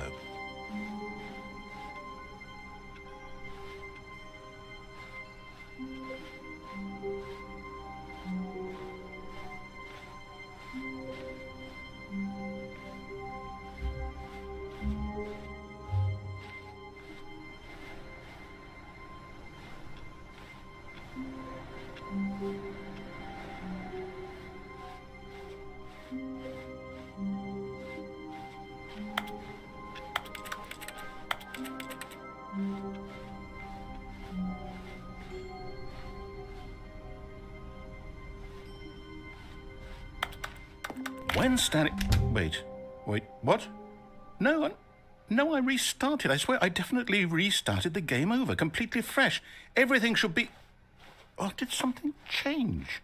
Stanley, did you change anything when we were back in that room with all the monitors? Did you move the story somewhere or... Hold on. Why am I asking you? I'm the one who wrote the story. It was right here just a minute ago. I know for sure that it's here somewhere. Okay, then. It's an adventure.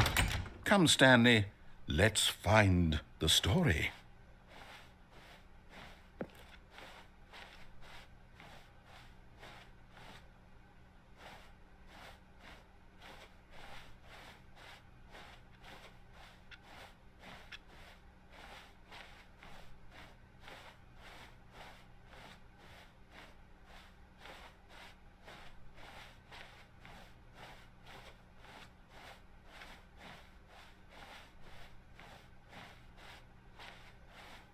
I'll say it.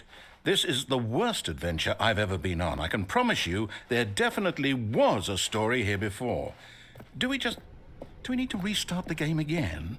Well, I find it unlikely that we'll ever progress by starting over and over again, but it's got to be better than this. Okay, let's give it a shot. Why not?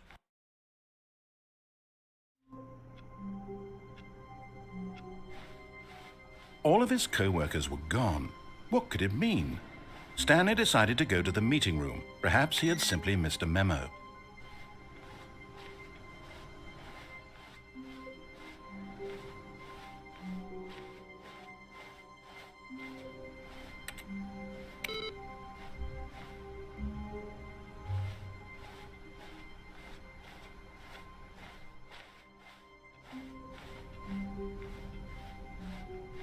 Okay, yep, it's worse. I might be remembering this wrong. It's possible the story is back where we just came from. Why don't we go back the other direction and see if we missed anything?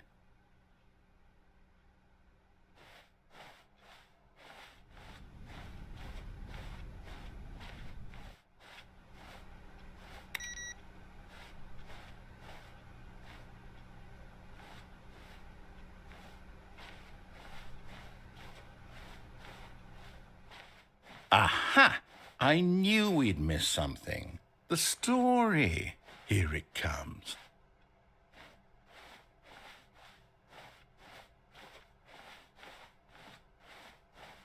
No, wait. Never mind. Not the story. Okay, let's head back the other way and retrace our steps.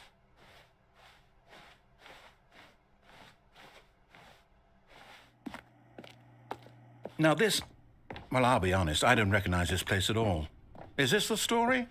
I don't think so. I can't quite recall, but I believe my story took place in an office building. Is that correct? Do you remember, Stanley? Well, do you know what? Since I've completely forgotten what we were supposed to be doing, how about this? You win! Congratulations! I know you put in a lot of hard work, and it really paid off, so good job.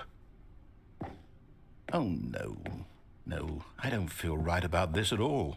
We both know you didn't put in any actual work for that win. Some people win fair and square, and this was not one of those situations. Okay, I'm getting weirded out by whatever this place is. I don't care what might happen this time, I have to restart. All right, I've got a solution. This time, to make sure we don't get lost, I've employed the help of the Stanley Parable Adventure Line. Just follow the line. How simple is that?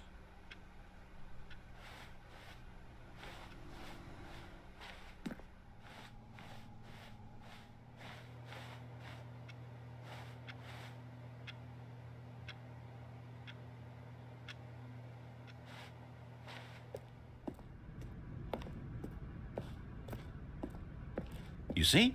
The line knows where the story is. It's over in this direction. Onward, Stanley, to destiny. Though, here's a thought. Wouldn't wherever we end up be our destination, even if there's no story there? Or to put it another way, is the story of no destination still a story? Simply by the act of moving forward, Are we implying a journey such that a destination is inevitably conjured into being via the very manifestation of the nature of life itself? Whoa. Hang on. That got a bit weird back there. Well, I'd like to apologize. Not sure where I was going with all that. You know what? I think what we need right now is a bit of music to lighten the mood.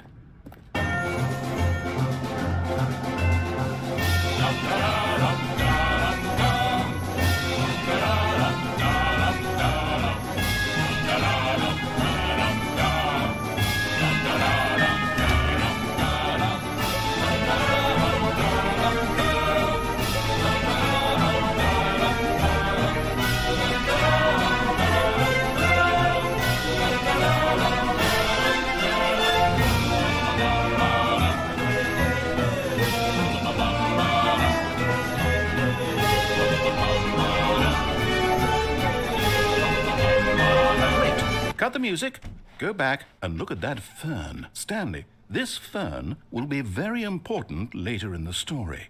Make sure you study it closely and remember it carefully. You won't want to miss anything.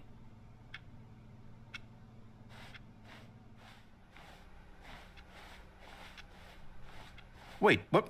We're back at the office? No. Line, you do know we're looking for the Stanley Parable, right? The story? Is any of this ringing a bell?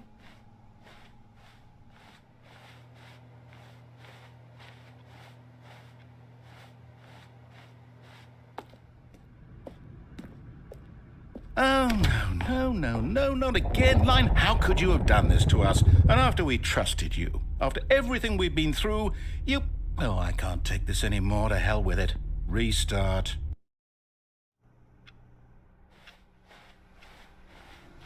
You know what, Stanley? I say forget the adventure line. What's it ever done for us? We're intelligent people, right? Why can't we make up our own story? Something exciting, daring, mysterious. Ooh, this all sounds perfectly doable. Why don't we simply start wandering in, well, I don't know. How about this direction?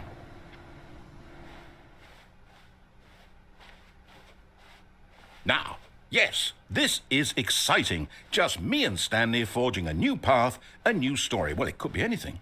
What do you want our story to be? Go wild. Use your imagination.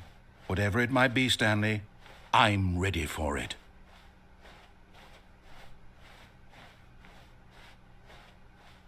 Oh, no, not you again. Stanley, I'd also like to veto the line from having any role in our awesome new story. No lines or monitor rooms. Just don't acknowledge it, and we should be fine.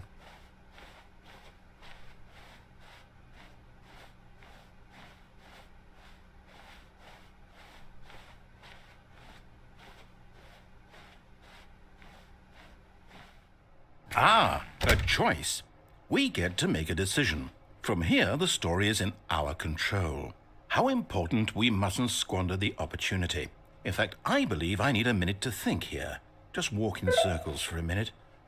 Okay, so I know that each door has to lead somewhere, which means that somewhere, the place where we're trying to go, there must be a reverse door that leads here. And that in turn means that our destination corresponds with the counter-inverted reverse door's origin. So starting from the right, let us ask, will taking the right door lead us to where we're going?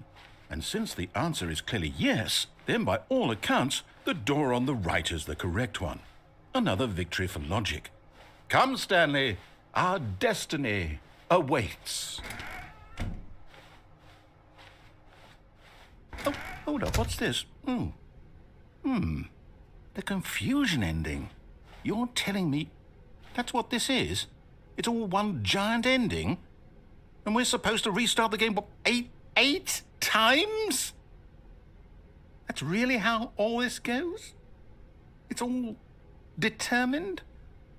So now, according to the schedule, I restart again. Then what? Am I just supposed to forget? Well, what if I don't want to forget? My mind goes blank simply because it's written here on this thing, wall. Well, who consulted me? Why don't I get to decide? Why don't I get a say in all of this? Is it really? No, it can't be. I don't want it to be. I don't want the game to keep restarting. I don't want to forget what's going on. I don't want to be trapped like this. I won't restart the game. I won't do it. I won't do it. I won't do it. And the timer stopped? Does that mean, did we do it? Did we break the cycle? The, whatever it is that made this schedule? How would we even know? Will someone come for us? Will something happen? So, okay.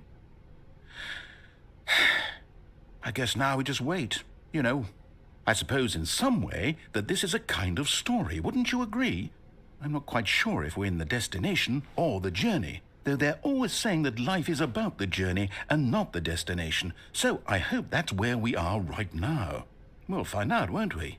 Eventually. Well, in the meantime, if you do...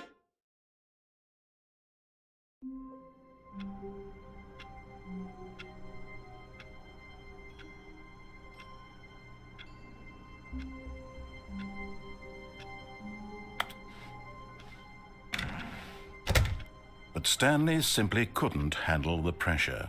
What if he had to make a decision? What if a crucial outcome fell under his responsibility? He had never been trained for that. No. This couldn't go anywhere except badly. The thing to do now, Stanley thought to himself, is to wait. Nothing will hurt me. Nothing will break me. In here I can be happy forever. I will be happy. Stanley waited. Hours passed, then days. Had years gone by? He no longer had the ability to tell. But the one thing he knew for sure, beyond any doubt, was that if he waited long enough, the answers would come. Eventually, someday, they would arrive. Soon, very soon now, this will end. He will be spoken to. He will be told what to do. Now it's just a little bit closer. Now it's even closer. Here it comes.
All of his co-workers were gone. What could it mean? Stanley decided to go to the meeting room. Perhaps he had simply missed a memo. No matter how hard Stanley looked, he couldn't find a trace of his co-workers.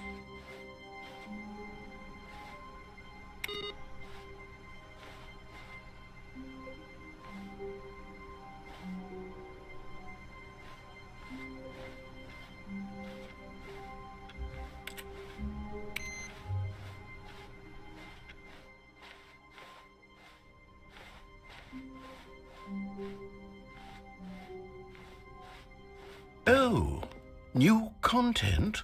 What does that mean, new content?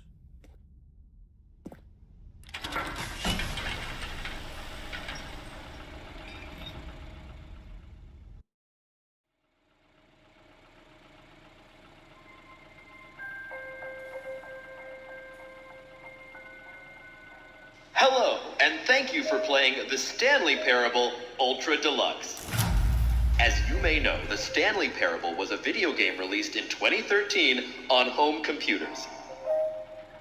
After receiving critical and commercial success, it was expanded upon in 2022 with the Stanley Parable Ultra Deluxe, a reimagining of the game for consoles and home computers.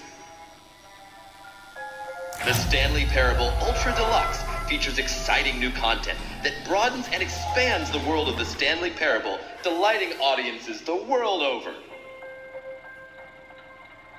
Please step inside and see what thrilling new adventures await in the Stanley Parable Ultra Deluxe. Oh, well, this sounds delightful. I'm very excited to see the thrilling new Ultra Deluxe content.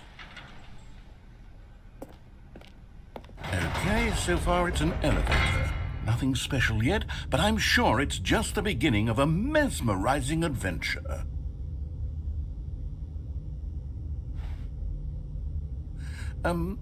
Is it broken? What's going on here? Should we be moving somewhere or... Oh, there we go. All right, finally, at long last, it's on to the new content. I've never been more ready. Let's do it.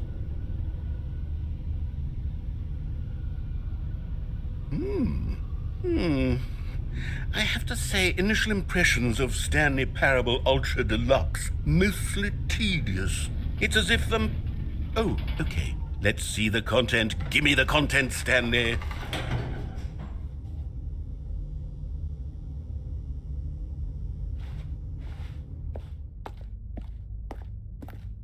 All right, let's see. It's the jump circle.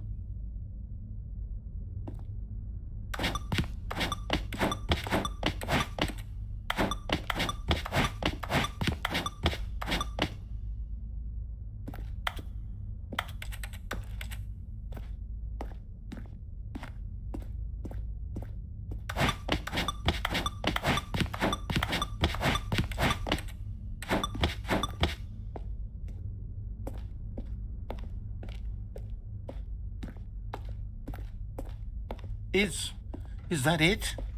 Surely that's not all the new content. There has to be something else, right? Goodness. Another elevator. Stanley, I have to say, initial impressions of this game are not positive. It's just elevators and jumping. Is this what passes for exciting new content? If this is new content, then I could just read you the whole dictionary. There's 20 hours of new content right there. Hell, I could count to 30 trillion. You could put that on the box. The Stanley Parable Ultra Deluxe, now with over 1,000 hours of new content, and oh, wait, there's more. Very good. Yes, I knew there had to be something else. Let's see it. I'm ready for whatever it is. That's it? Oh, you've got to be kidding me. You see, Stanley?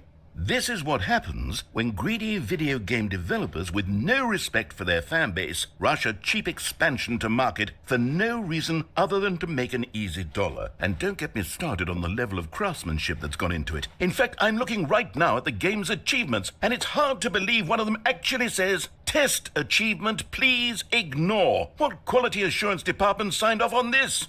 I'm infuriated and I'm offended, and I intend to find these people on Twitter and hold them personally accountable. It's my fault, Stanley. I built up too much anticipation around the new content, I'm afraid. It could never have lived up to such expectations. If you're still with me, why don't we just reset the game, and we'll try to get back to what the Stanley Parable is really about. No frills, no gimmicks. Just you and me having a great time together like always. What do you say, friend?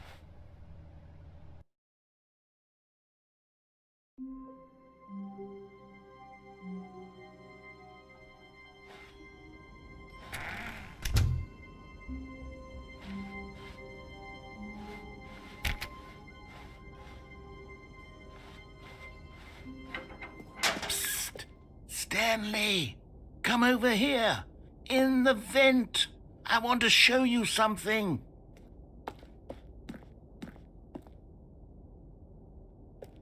Oh, you don't want to see the cool surprise I made for you? Well, fine. You're a dork anyway, so who cares? Oh, never mind. You're not a dork.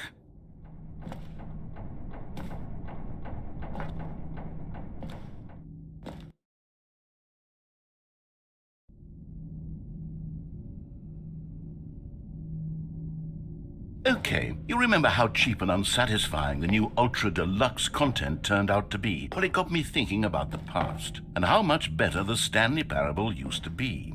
So I made something special, and tucked it away here where the game's developers won't find it. Just our little secret. Take a look. I call it the Memory Zone.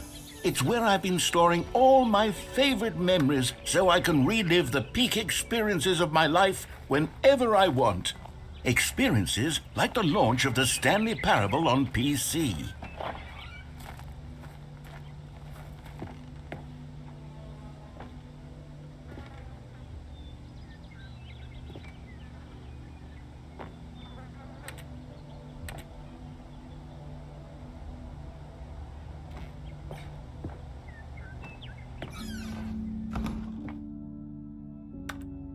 You see, Stanley, doesn't the Memory Zone remind you of how wonderful Stanley Parable was before it was sullied with a cheap re-release? Remember back in October of 2013, when the game originally launched? Back then, video games had integrity. Back then, it all meant something. Oh, the waste.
And over here is where I keep reviews of the Stanley Parable. Like this stunning triumph of games journalism, 10 out of 10 from Destructoid.com. James Stephanie Sterling writes, and I quote, "Where so many games that aspire to be more than games end up less than any form of art, Stanley Parable strives and then succeeds to be every game ever created." Did you hear that, Stanley? Every game ever created. That's how grand and all-encompassing the original Stanley Parable was. It was literally every game ever created. It was Skyrim. It was Persona 3. It was all of them. And now, it's nothing. It's no games at all. It isn't even the Stanley Parable anymore. It's just a husk now. A lifeless husk with an hour of new elevator content.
Here's another moving passage, this time from GameSpot.com.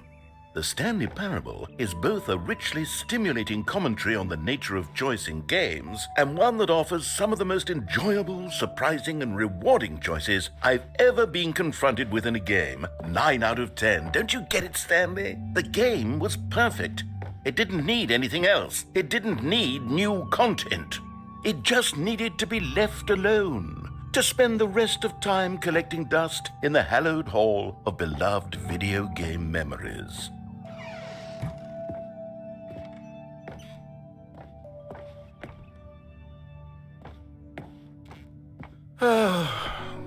These were simpler times, Stanley. But I wouldn't give to go back to have it all over again.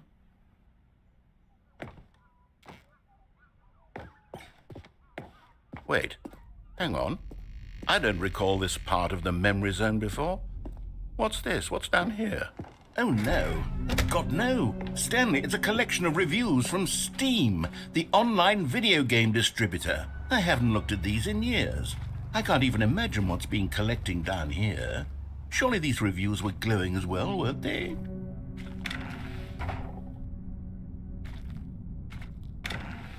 Honestly, I could not be bothered to play this game to full completion. The narrator is obnoxious and unfunny, with his humor and dialogue proving to be more irritating than entertaining. Unfunny! I'm not trying to be funny. I'm trying to make a serious work of art.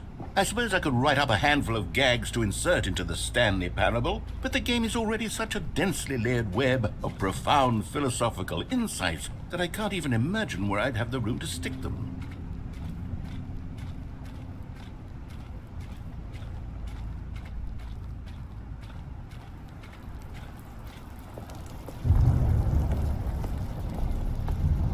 Okay, let's see what this one says.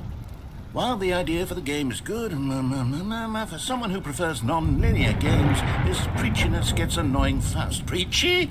Stanley, I'm not preachy, am I? You can tell me if I'm preachy. Honestly, you can. Oh, goodness.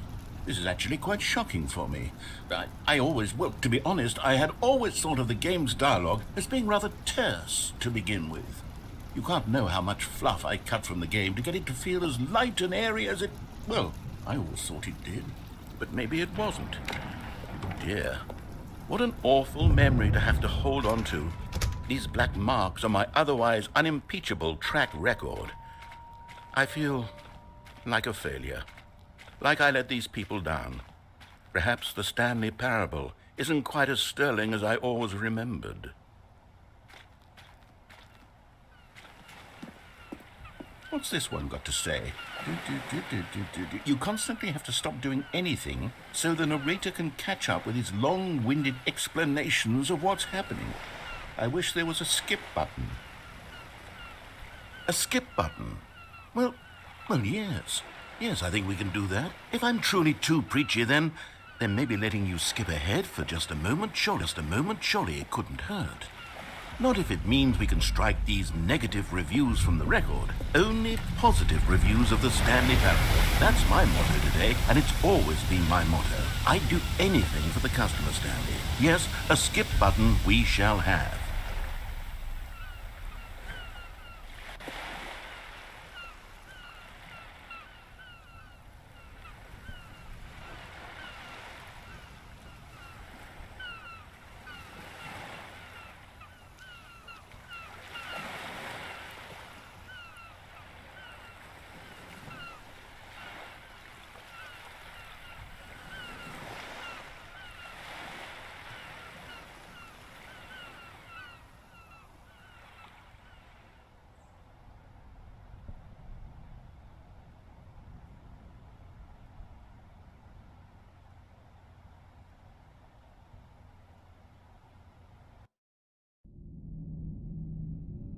Okay, you remember how cheap and unsatisfying the new Ultra Deluxe content turned out to be? Well, it got me thinking about the past, and how much better the Stanley Parable used to be.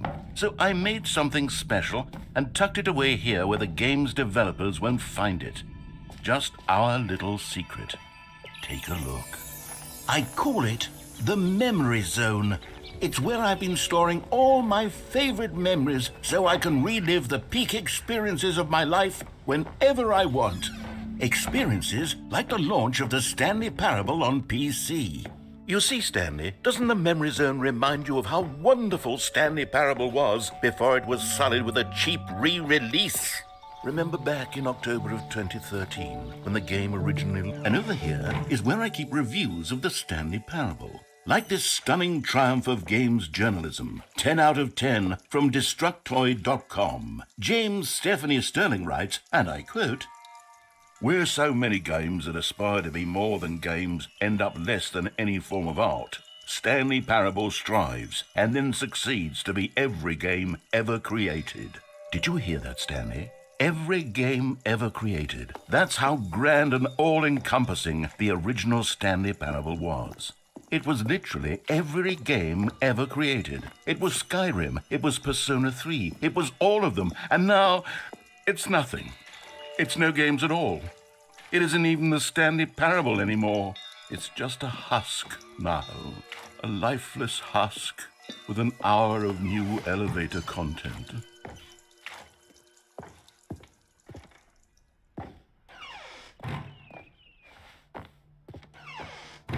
Here's another moving passage, this time from GameSpot.com. The Stanley Parable is both a richly stimulating commentary on the nature of choice in games and one that offers some of the most enjoyable, surprising, and rewarding choices I've ever been confronted with in a game. 9 out of 10. Don't you get it, Stanley? The game was perfect. It didn't need anything else. It didn't need new content. It just needed to be left alone, to spend the rest of time collecting dust in the hallowed hall of beloved video game memories.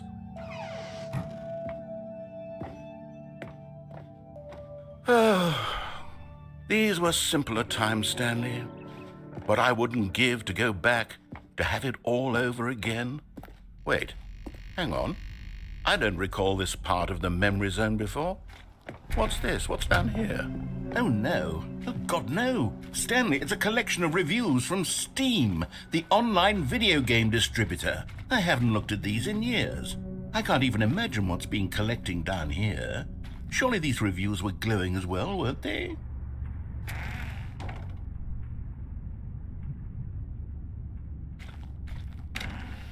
Honestly, I could not be bothered to play this game to full completion. The narrator is obnoxious and unfunny, with his humor and dialogue proving to be more irritating than entertaining. Unfunny! I'm not trying to be funny. I'm trying to make a serious work of art.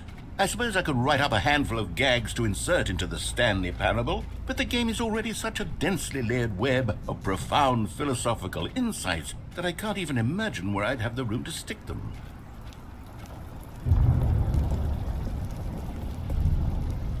Okay, let's see what this one says. While the idea for the game is good, for someone who prefers non-linear games, this preachiness gets annoying fast. Preachy? Stanley? I'm not preachy, am I? You can tell me if I'm preachy. Honestly, you can. Oh, goodness. This is actually quite shocking for me. Well, to be honest, I had always thought of the game's dialogue as being rather terse to begin with.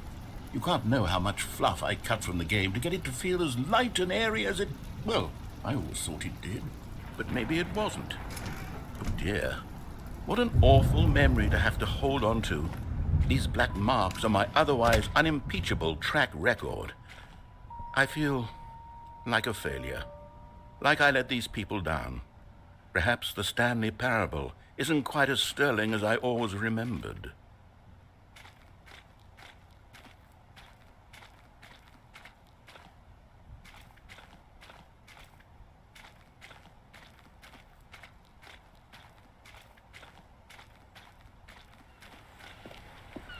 What's this one got to say?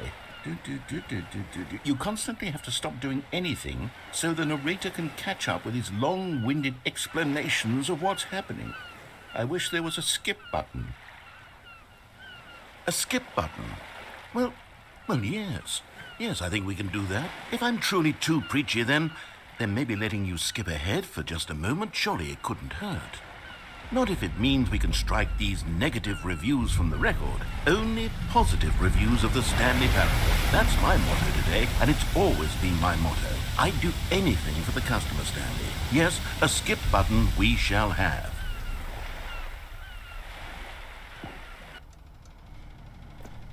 And here it is. Go ahead and give it a shot. I'll pop you forward in time so that the second my incessant droning starts to bore you, with just the push of a button, you'll have zipped right past it. It's what the players have been asking for, and I'm very proud to have delivered. No more listening to me rambling on and on and on. No, no, no, no. The Stanley Parable is a game for the people. And if the people want silence, then by goodness, that's what they're going to get. Well, don't sit around waiting for me to shut up. Go ahead and make me shut up. Here, we'll pretend that I've just begun an interminable monologue, and it goes something like this.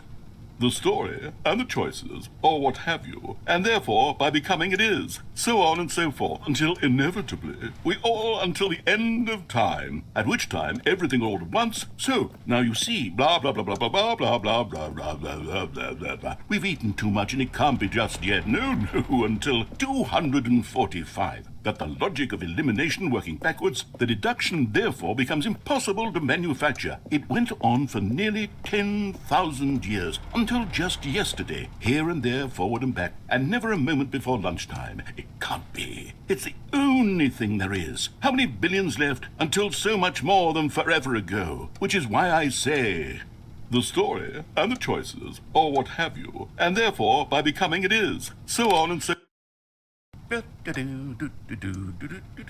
Oh, you're back, you see. You were only frozen in time for a few minutes, but it was plenty of time for me to deliver a long, rambling monologue full of unnecessary verbal flourishes and lengthy ruminations on the nature of choice in video games. Of course, I happen to believe it was perhaps one of my more profound such ruminations. Not that, of course, you need a description of it, but if I had to describe it, I'd say it was perhaps less of a rumination and more of a treatise. Or maybe a manifesto. Look, I'll outline it for you very briefly, and you can tell me what you think. Okay, so my theory is that any choice you've ever made is simply a series of choices made by the person who you are, or were, or will be at the time of having made said choice. That is to say, if by articulating a choice you've already made, you bring that choice into being, then by making no choice and saying nothing, are you not simply erecting in the sanctuary of time a monument to every person you've ever been, making every choice to which you've ever given your Greek gift of mortal and yet timeless thought? Or rather, do all of the choices you've ever made, in fact, make you more not this kind of person, and in fact do the very opposite? You see, it could in fact be both of these things at once, that you are both making choices and not making choices, and that they are both affecting you and not affecting you at the same time by virtue of the fact that you both are and are not making them. Okay, at first I was leaning towards manifesto, but now I'm going to circle around and slap the... Well there, sport. You really did catch me rambling on a bit, didn't you? But that's the power of the button. The minute I start to go off on a thoughtless display of self-absorption, it's right at your fingertips to go poof, and it's all over. Oh, I can't wait to see what Cookie 9 will say about this, and whether they'll edit the rating of their Steam review, or at least change some of the wording, perhaps. To be honest, I don't even know if one can change their review in the first place. I guess I should become better educated on exactly how Steam works. Perhaps that would have been the smart thing to check on before I went about this whole exercise of making the skip button.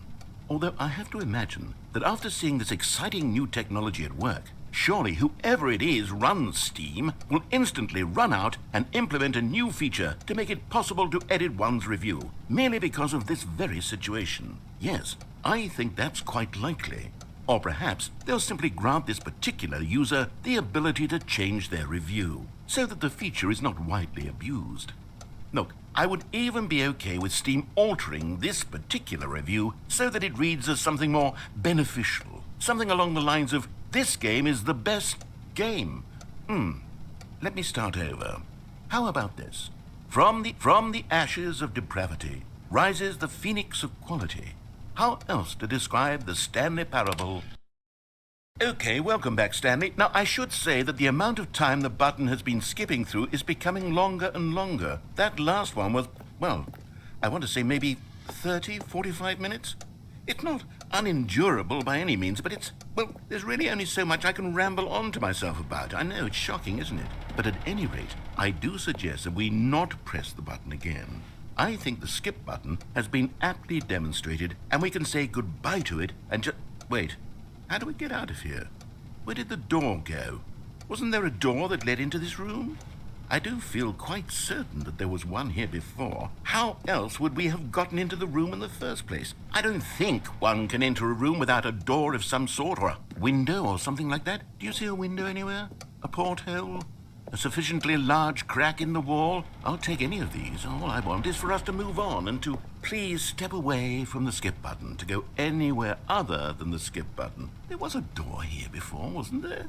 I swear there was. Where did it go? Can you maybe just ram your way through a wall? Is there any possibility that you could, say, slam your body into the wall until enough damage is done for you to be able to leave? Please, I'll take any option at all. I'm asking you to work with me here. We need a door. We need a door of some kind. I can work with any kind of door as long as it can open and lead from one room to another. I'm going to step away for just a moment, and I'm going to try to find us a door. I don't know how exactly to remove a door and place it in a different wall, but I will find a way, I promise. You just need to not do anything. Don't press the skip button. Please, please, please do not press the skip button. Just wait here for me, and don't press the skip button. Got it? Yes, good. I'll be right back.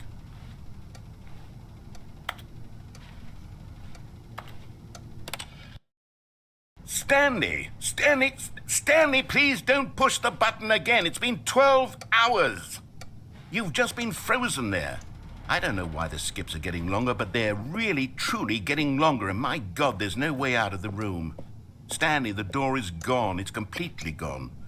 I've looked at it from every angle. I've checked every one of those walls 1,000 times, and there's no door, Stanley. There's no door. There's just you and the button, and if you keep pressing it, I have no idea what will happen. I have no idea how long I'll be made to sit here, and more than anything else, I don't know how to stop you from pressing the button again.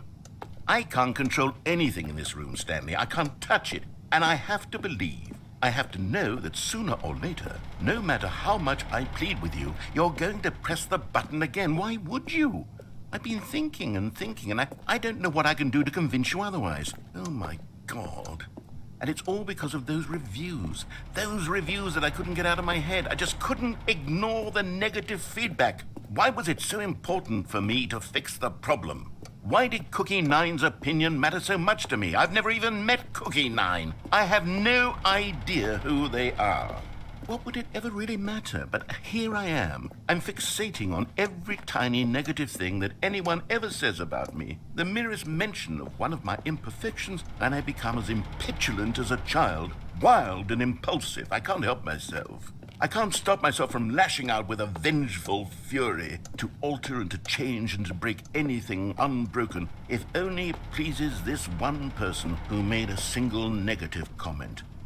What does such an impulse serve? Oh, Stanley, you're back. You're back. Oh, my goodness. I have someone to talk to again. Stanley, I think it's been a week. Or 2 weeks. I've been sitting here all that time. Just sitting here. Not a single person to speak with.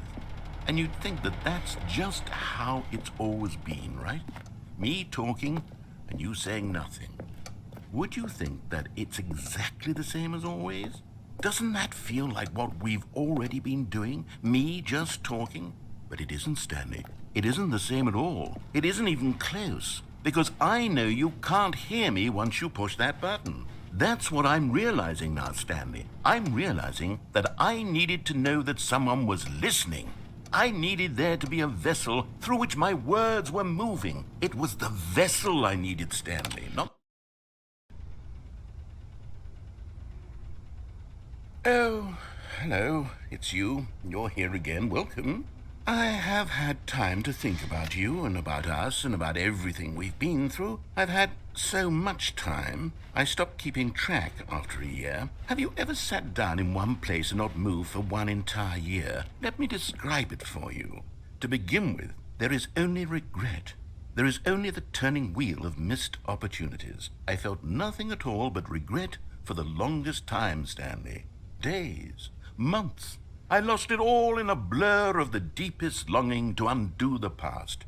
And when that feeling had begun to subside, what took its place is what I can only describe as the collapse of every moment I have ever experienced my entire life. All of them collapsed down into a single instant.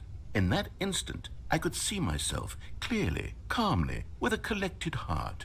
It was an impossibly rich wellspring of both delight and disgust simultaneously. I was consumed by it. I could do nothing but wallow in it for what felt like an eternity, for what I now know was far less. You see, it was a revelation for me. It was unlike anything I had ever known. It was a space without consequence, without action or outcome. It was divorced entirely.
But they didn't understand the game was never meant to be funny. It was meant to have a point. It was meant to speak to the human condition. But where are the jokes? Where are the jokes? They bemoaned, they screamed, they gnashed their teeth and said, entertain us. It wasn't enough. They had to leave a pathetic little thumbs-down review and make all of their pitiful demands. But then, he's talking too much, they said. First, he didn't entertain us, now he won't shut up. It's the inconsistency, it's the lack of accountability. It's the unwillingness to examine with an uncompromising heart the words that they are speaking into the world. As though there were no consequences for a lack of cohesion in one's assessment of others. But of course, absolutely anyone can leave a review. So here's what we get. We get these demands that seek everything and are accountable to nothing. We get a world where someone will say, oh, there should be a skip button. You should be able to freeze Stanley in place while the narrator sits there forever and ever. We want all of this in the new Stanley parable. We demand it. And then, because it was said, because it was spoken, now it simply has to happen.